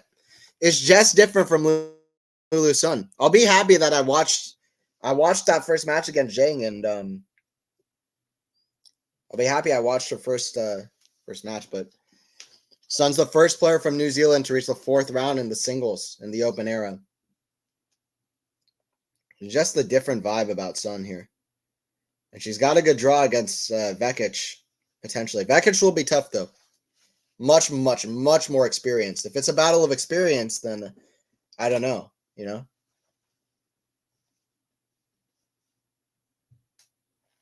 The forehand hitting from Raducanu is still good, though. That's much better than it was to start off. Such a shame for Grigor, yeah. Yeah, Zara. Grigor withdrew, oh no. Max, I'm so disappointed. I'm so disappointed, guys. Honestly. Paul versus Agu. Yeah, started up. Paul versus Agu.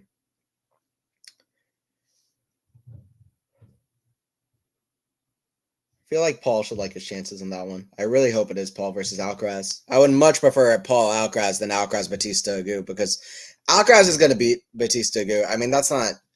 Alcaraz beat him like what 6-0, 6-1 in Indian Wells a couple years ago. That was even before Alcaraz was really at his best. That was right before he won his first Masters title. Like he dismantled Batista Agut. I don't think that would be close. Paul at least has a good record against Alcaraz, and I don't know.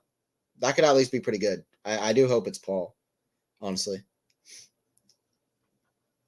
Because Paul Alcaraz always play just top tier matches. Always. Always. That's why they play an exhibition.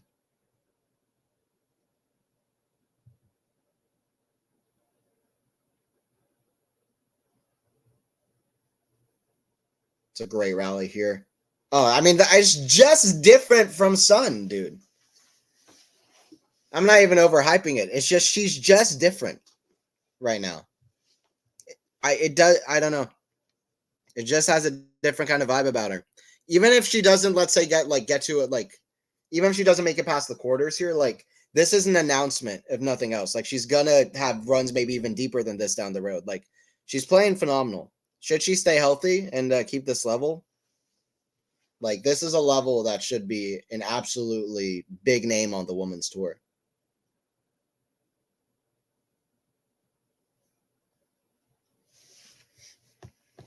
See where Raducanu has at 0-2. Wimbledon are actually going to interview Medi. Yeah, it's just unfortunate for Dimitrov. Emma, let's see. Wait, what about Layla? Is through or done? Layla's done. Layla lost to Wozniacki, who lost to Raducanu pretty badly. And the correction, not Medi anymore, is McEnroe now. That ad is awesome. Medvedev looked so ridiculous there. I mean, it makes sense. That commercial makes sense. They have personalities that kind of mirror each other in some way. But very entertaining. Medvedev for sure.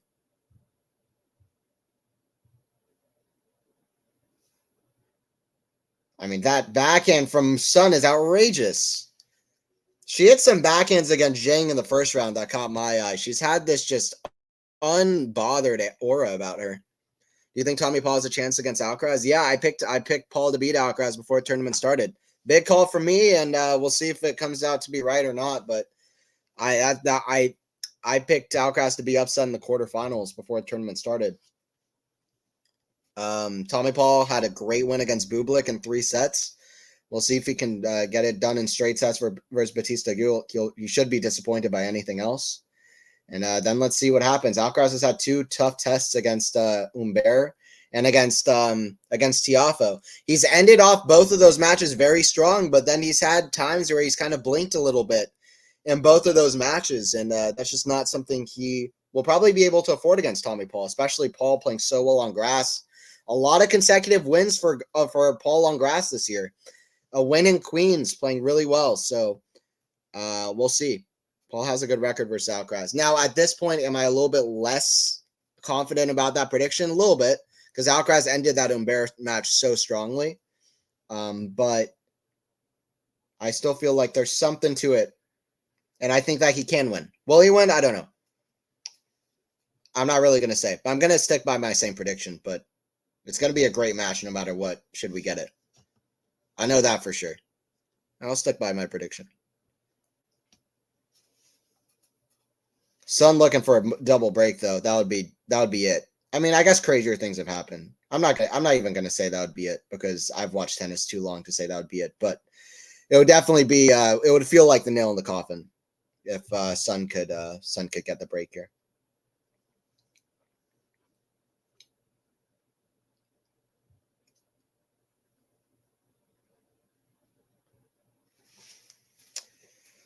Raducanu is solid with that forehand, and Tommy Paul has 2 break points, by the way. I think your Vekic pick is looking real good, Anthony. Yeah, Joe, it's looking great. I'm really happy with that. Also, Raducanu, champion prediction. But yeah, Vekic was the one that I feel like I'm one of the only people who had that. So I'm very excited by it. I thought about before today. I only have 3 women's players that are left that are in my quarterfinals. before the tournament started. I have Gauff, Raducanu, and Vekic. Everybody else went out. Shelton went out. Vondruso went out. Keys went out. Who else? Zhang went out. There's one other player. I don't know if I'll be able to think of her on the spot. But anyway, 3 out of 8. I only before today started, I've only had 3 out of 8. Raducanu, by the way, very flustered about something. Kind of waving to her box. Certainly very frustrated about something. It almost looks like she's telling them to leave. Get out. Sun is just too good for Emma today. I agree. It's looking like Sun's match to lose. I think David said that earlier too. Sun looks so comfortable out there. Yeah. Why we can't we produce players? Well, Raducanu's had a great tournament, to be fair. I'm not counting anything against Raducanu, especially she slipped earlier this set. She had a wrist injury to deal with, so I haven't checked Twitter yet. I'm going to check the tweets of Andy's mom. She might be private right now, but she basically just tweeted. I actually can't remember exactly what she tweeted, but it was just a bit of a sarcastic remark that looked a little bit. What's the word? What's the word? Like shady. They look a little bit shady. Anthony, that's a really nice haircut. Super neat. I appreciate it. Thank you. I'm sure you look good yourself. But I can't see you. I can only see your chats. I'm sure you look good yourself. Who will tomorrow between Runa and Djokovic? I thought for a while that even before I predicted my draw, I thought for a while, is Runa going to be able to upset Djokovic? And I think maybe. I don't know. I think that's going to be a great match. I really think Runa could win. I'm not discounting that at all. I'm almost like 50-50. I think Djokovic wins it because it's Djokovic.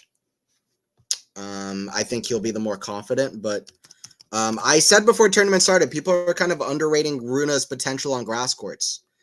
Don't discount young players on grass too quickly. I mean, Arthur Fils had a terrible grass court season last year. So did Shelton. Look at them now. Runa, 2022, abysmal grass court season. Look at him last year, quarterfinals. Look at him this year, that last set against Halle. So I'm just like, people are too quick. People are too quick to say stuff. Anyway, I personally don't think Djokovic is making it past the quarters, maybe semifinals.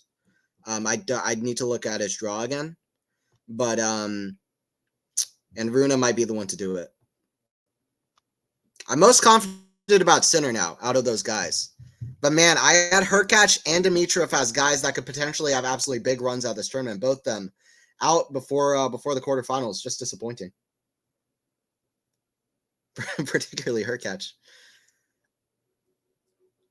Backhand. Wow. Raducanu fighting. She's gritting her teeth. That's why I said I've been watching tennis too long. It's not done yet. I said that. I did say it.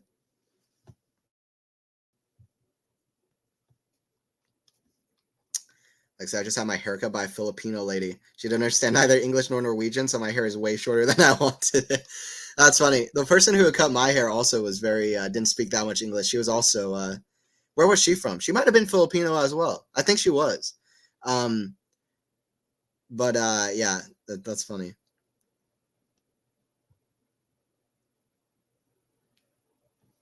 But she was from an Asian country, and it was funny.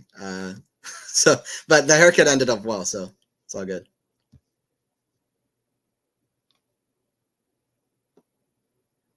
Reba looks assert, but you never know in tennis. Yeah. I'm happy with my Raducanu prediction. Listen, I predicted Alcaraz to win the French, and people weren't sure about his right arm. Predicted Raducanu here, people weren't sure about her. So I guess I just give good luck to players when I predict injured players to win slams, but it's turned out pretty well. I mean, okay, just watch that point. Look at that point right there at a crucial moment, 2-1-30 all. I've watched tennis for over 15 years. Watch that point. 2-1-30 all. The way Lulu Sun steps up with that forehand. Wasn't an especially tough forehand, but the way she hit it. Just watch that point right there. There's something more to this girl than getting to the quarterfinals here, if she should do that. That's all I'm going to say. I've watched tennis for over 15 years. There's something more to Lulu Sun than just getting to the quarters here, even if she does do that, which would already be amazing. It goes out. Sun is at 3-1. She's just different the way she's playing right now. British players lack balls. All right, yeah, UK players. Yeah, well, I mean, yeah. I don't know. Who's Bolter went out. Raducanu seems like she's about to go out. Who else? Is there nobody else left? Would Raducanu be the last one, or am I forgetting somebody? I think that's it. You'll see. I was disappointed by Jack Draper earlier in the event, who couldn't finish the job and really build upon his title run earlier. Yes, astonishing. Right, that's right. No spamming people. Let's go, Emma. Yep, that's it, naked. Yeah, that's what she said, yeah. Sorry, Joe happened on Sun. Yeah, you're good. Same center looks like the winner. He has the winner's iris in his eyes. It's just that tweener. It's just that tweener he hit. As soon as he hit that, I was like, yeah, he's probably going to win the tournament. I still stand by the fact, though, I still have the feeling that somebody other than one of these top guys could win this tournament, could win this Wimbledon. I've had that feeling for a while. I still feel like it might come true. I really think Fritz looks like he's kind of going way under the radar. I don't know about winning the tournament, but at least to make the semifinals. I like him over Zverev. But I don't know. It's either going to be Sinner or some guy that you just don't expect on the men's side, in my opinion. Now, I could be wrong. I don't think Djokovic is winning, personally. I just don't. Kind of similar to Roland Garros. He's playing a lot of close matches. He said he's not that confident about the knee. He still could win. I mean, it's Djokovic. But just, I'm making a prediction. And then when you talk about, what a point here. That's not a good drop shot. That wasn't even a drop shot. I might get away with it. What a pass. Lulu's son. Dude. Oh my God. Lulu's son. She's just different. But yeah, Djokovic and then Alcaraz. It's just so hard to defend your first Wimbledon, win the Channel Slam right after winning your first Roland Garros. Alcaraz is built different, but that'll take a lot. And he's had some close matches this last year where I feel like he's kind of not played his absolute best at times in some parts of those matches. He needs to bring his best. I don't know who else left could go all the way out this tournament. I don't know, but it's an interesting draw now. Sinner definitely is the favorite in my opinion. Sinner and Raducanu are the favorites in my eyes at the moment. Your Satanist exudes through your predictions, St. Anthony. St. Anthony, Patreon of tennis commentary. That's so funny. I guess I mean, is that a compliment or I don't know what that is, but I guess that's my name now, St. Anthony. So where did Lulu's son come from? Yeah, I don't know. Crazy name, crazy ranking, 123 in the world. She just came here. She's taking the torch from Raducanu. She's going on a Raducanu run. We got to trademark that, by the way, Raducanu run. Just people with a low ranking going all the way at slams. It's crazy. I'm glad I'm streaming. It's nice to chat with all of y'all. I had a long day yesterday. I played a tennis match at like 8 o'clock in the morning in the heat. There's a lot of weird stuff that happened throughout that match. Well, first of all, it was like 100 degrees because it is hot as hell in Atlanta / like where I'm at. It is hot right now in July. And basically, I practiced with my opponent. It was mixed doubles. I practiced with this woman, and then they traded out opponents after we played like a 10-minute practice, and I played somebody else, which I don't think is within the rules. But anyway, I had a long match. There was a lot of breaks and stuff. And then I had a improv show that I was a part of. I did improv last night, so I had a late night yesterday. But yeah, big day yesterday, and yeah. Anyway, I'm happy to be streaming now, and I'm a bit tired. But yeah, I do improv as well, which is fun. I do different creative stuff. It's a compliment. Okay, I appreciate it. I mean, I thought it was, but you never know, you know. What will be the storylines of Sun beating Emma? The storyline should be great match. And Lulu's Sun, what a performance and what a calm demeanor in a great win. Yeah. I mean, Raducanu, good fight in the second set, but the storyline should be all Lulu's Sun. Should be all Lulu's Sun. I mean, I know Raducanu will get storylines like whatever. Her wrist is bothering her, and like this, like that. And that, I mean, maybe that should be mentioned, but the headline should be Lulu Sun, what a performance. Should she close this out?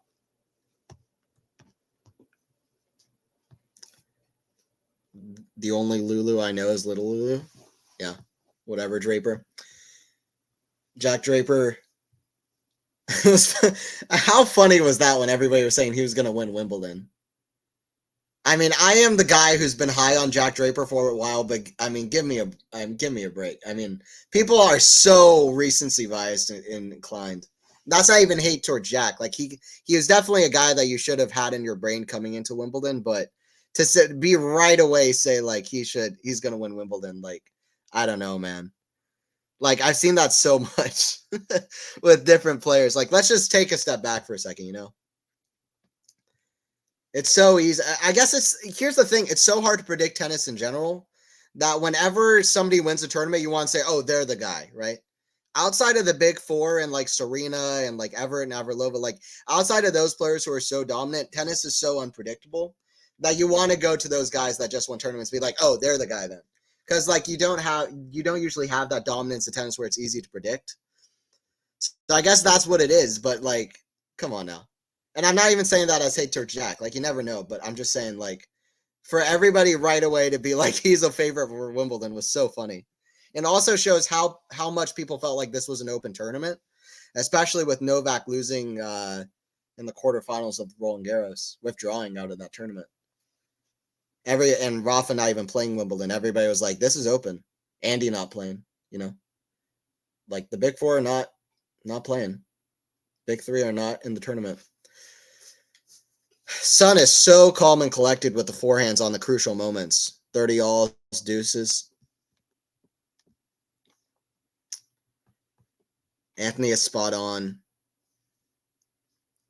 He predicted Draper beating Alki at the Queens. Yeah, I predicted Draper beating Alki at Queens. Listen, I'm good with tennis predictions. I predicted 7 out of 8 quarterfinalists right at Roland Garros. I predicted the semis and final exactly right. I said Alcaraz beats Zverev. I'm pretty good. I'm pretty good with it.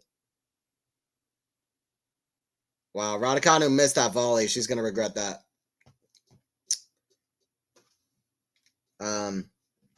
Yeah, and I mean, listen, I went with Raducanu for the women's side. We'll see. I did make a crazy prediction for the men's side, so that one wasn't so good. Said Hubie. Didn't end up accurate. That was crazy. I saw people are desperate to say anyone but the obvious guys. Yeah, Sean. I mean, listen, right away, everybody's saying that. I mean, I just gotta be honest. Like, that was crazy. I didn't see just one person saying that. I mean, it was just a common thing to say. Like, I saw Instagram comments like 800 likes with like Draper is one of the favorites for Wimbledon. I was just like, let's slow down. Okay. Like, it's so crazy because people will go from like Draper is never going to get into the top 30 and then like, oh, he's a favorite for Wimbledon. Like, it's crazy how wishy-washy people like, and I get it. I'm not saying I'm completely excluded from that, but it's just funny. I mean, you just got to look at that and laugh a little bit. And not just the Draper, but like other scenarios like that too. It's just funny. It's very, very, very funny. All right, serve. Raducanu is down 4-2. Lulu Sun clutching up as was expected in this third set, the way she's been playing this tournament. So rock solid and so clean off both sides, Lulu Sun.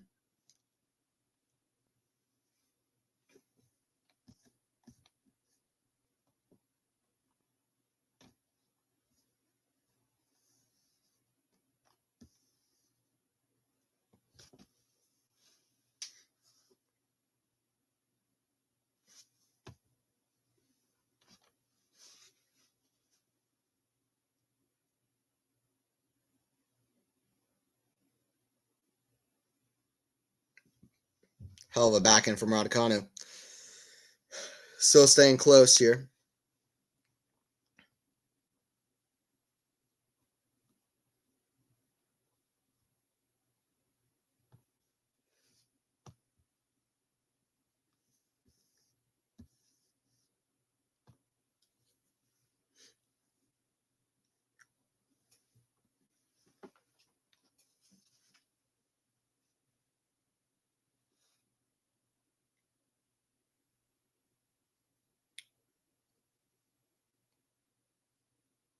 Oh, what a rally. What a rally here at 30-15. Oh, that is Lulu Sun. Get out. Lulu Sun, I've said it multiple occasions now. Lulu Sun is just playing different. Look at this. Forehand quality Sun. 8.9. Previous round, 7.1. Her backhand's been fantastic, but her forehand in this match is just 8.9 out of 10. Listen, she is playing absolutely fantastic in this match. Storyline should be all Lulu Sun here, because she's playing phenomenal. Sun Vekic could be a great match. I mean, Lulu Sun, get out of here.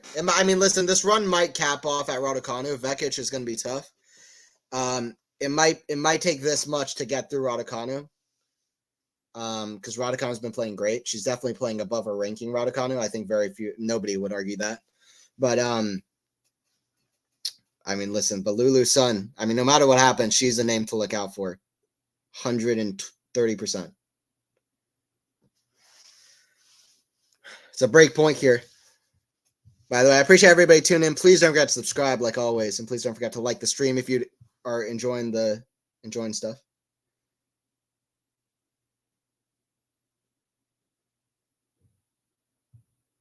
You are enjoying stuff.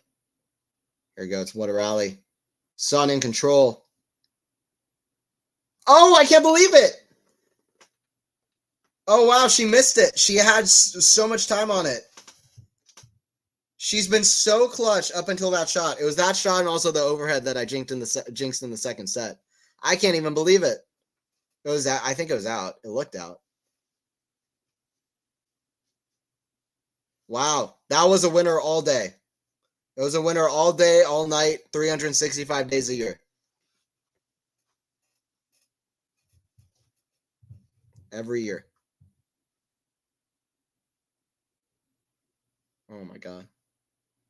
No! So clutch up until the moments where it matters the most. It's all about that killer instinct. Listen, you can be killer throughout it, but can you cross that finish line? Sun has not been able to put her leg and cross that finish line. Put her leg forward, cross that finish line. Raducanu now with the game point. Don't let the sun get out on me. Yeah. Oh my God. Lulu Sun has set. She will eclipse Emma. I'm loving these puns. She's got such a crazy name. Oh my God, she's taking so much time here. Okay, she's still in this game, son.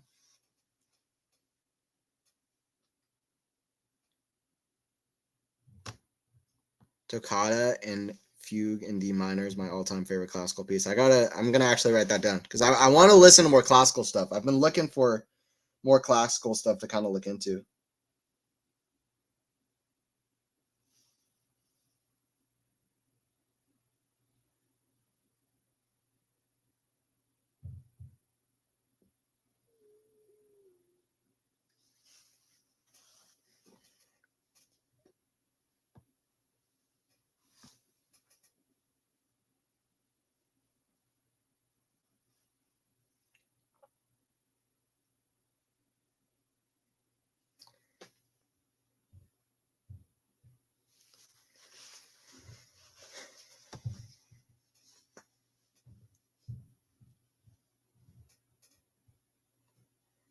I had a friend in college whose name was Starry Sun. Your friend isn't real, Lexi. I'm sorry to say it, but your friend is not real.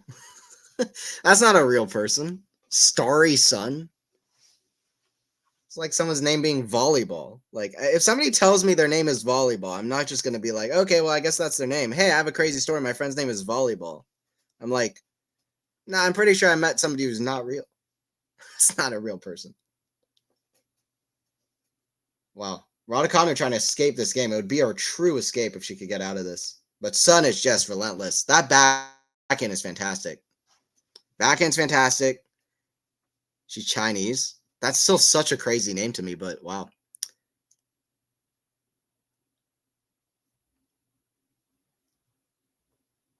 Is that like a more normal thing for like Chinese names for them to like translate into like for them to be like words like that? Or I just don't know, but that's so wild to me. Sun with another break point here. I think this is Sun's match to lose. I mean, she couldn't get it done on the first break point. I'm very curious to see if she clutches up more on this break point, but I kind of feel like she will. It's hard. I mean, I guess in some ways it's hard. You work all that time, and then it's the moment you really have to perform. And if she's up 5-2, double break, it's over. So this is like a baby match point, and she's really got to finish the job. She did all the work. Now she's got to finish it. She gets another second serve return.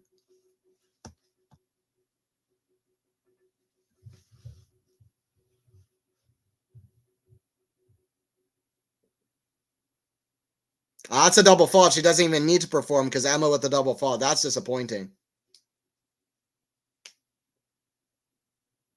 5-2. Sun beats down on Emma under the roof at Wimbledon. Yeah. Stop it. He's not a real person. Bjorn meets Bear. So does Medvedev.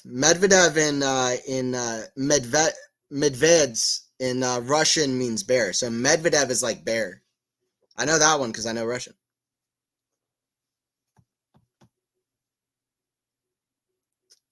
I don't have access to the live match, Gur. Yeah, well, I can't do the play-by-play, so I mean, I'm, hopefully this stream is some help, but it's a double fault there at the end.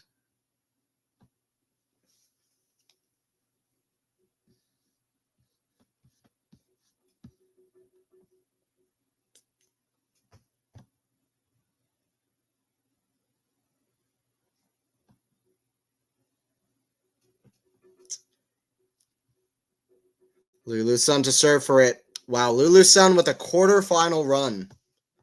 Qualifier to the quarterfinals. And Pechi Pericard, lucky loser.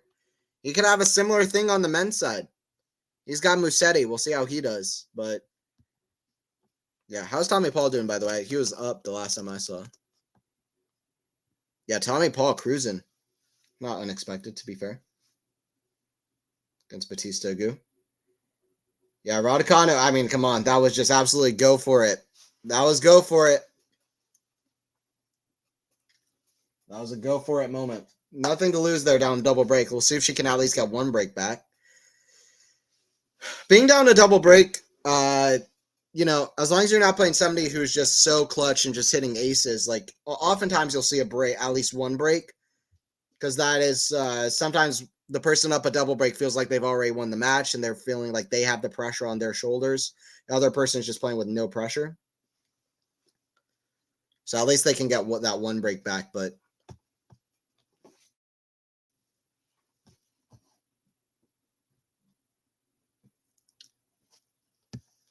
if I had a son, I'd want him to play tennis. Absolutely. Keep tennis fun in the family. Once the creative juices start flowing, it won't stop. Yeah, I can't stop the chat. We're getting all the son of all fears. Oh man, the puns won't stop.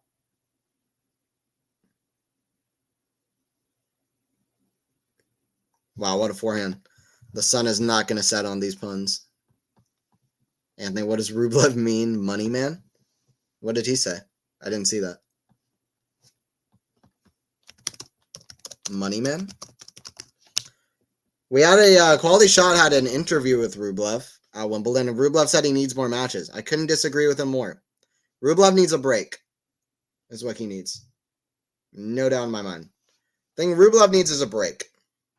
And then figure it out after that. But I think he's reading the situation all wrong if he says he needs more matches to get himself into better form. He said he took too long of a break before Wimbledon. The guy plays too much tennis anyway.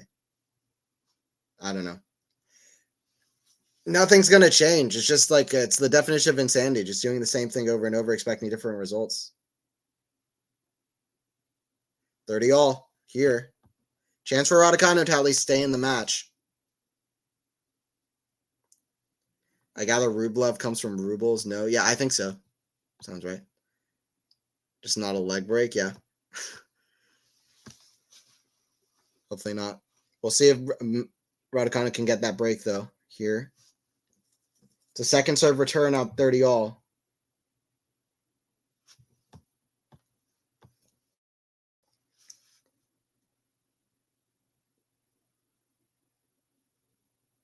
Well, what a rally. Both players hitting shots right on the baseline. Oh, wow. Lulu Sun with a couple points at the very end, which feel a little bit nervy. I mean, that backhand first, and for the first time in my whole life seeing Lulu Sun, she looks nervous. I have never seen a nervous Lulu Sun in my few hours that I've seen her play tennis. First time I've seen some nerves on her face. Closing this out. That forehand has been absolutely crazy this match. Nearly a good gap from Emma, but Raducanu has played well. Like, Raducanu has played at a like a top 30 level in this match, I'd say.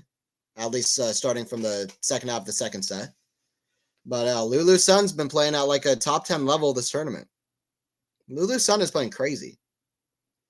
Like, the backhand's been monstrous. That forehand is at an 8.9 out of 10 this match. You saw that again there. Oh, wow, that's right on the line. Lulu Sun with a performance to remember. She's at advantage. Yeah, I'm gonna stop. I'm finishing after. Yeah, I'm done after that. Emma not going down without a fight. That forehand is lethal. Yeah, that forehand's been absolutely lethal. Emma's been fighting, but match point here goes for a big ace to just finish it.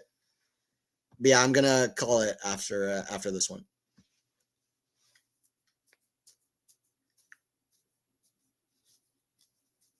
Wow, what a strike from Emma. She's not done yet. She's still fighting. Back to deuce. You never really know in tennis for sure. I'm not gonna say it's over yet. What a crazy comeback it would be, but anyway, probably not. We'll see if Lulu Sun can finish it here. Lulu Sun already back at the line. She's just so mentally calm and just seems so clutch. I don't know where she came from, but like, it's just crazy. That's out. Match point turns to break point. Yes, Chinese tend to name their kids with funny names. Okay, fair enough. Yeah, I didn't really know that.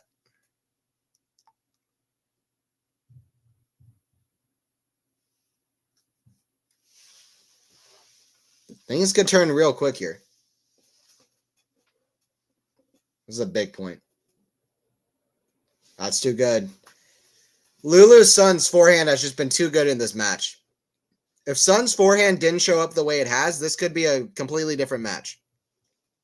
She still would have won the first set. But this could have been a 3 sets for Raducanu. But Sun's forehand has been an absolute weapon. Are you joking me?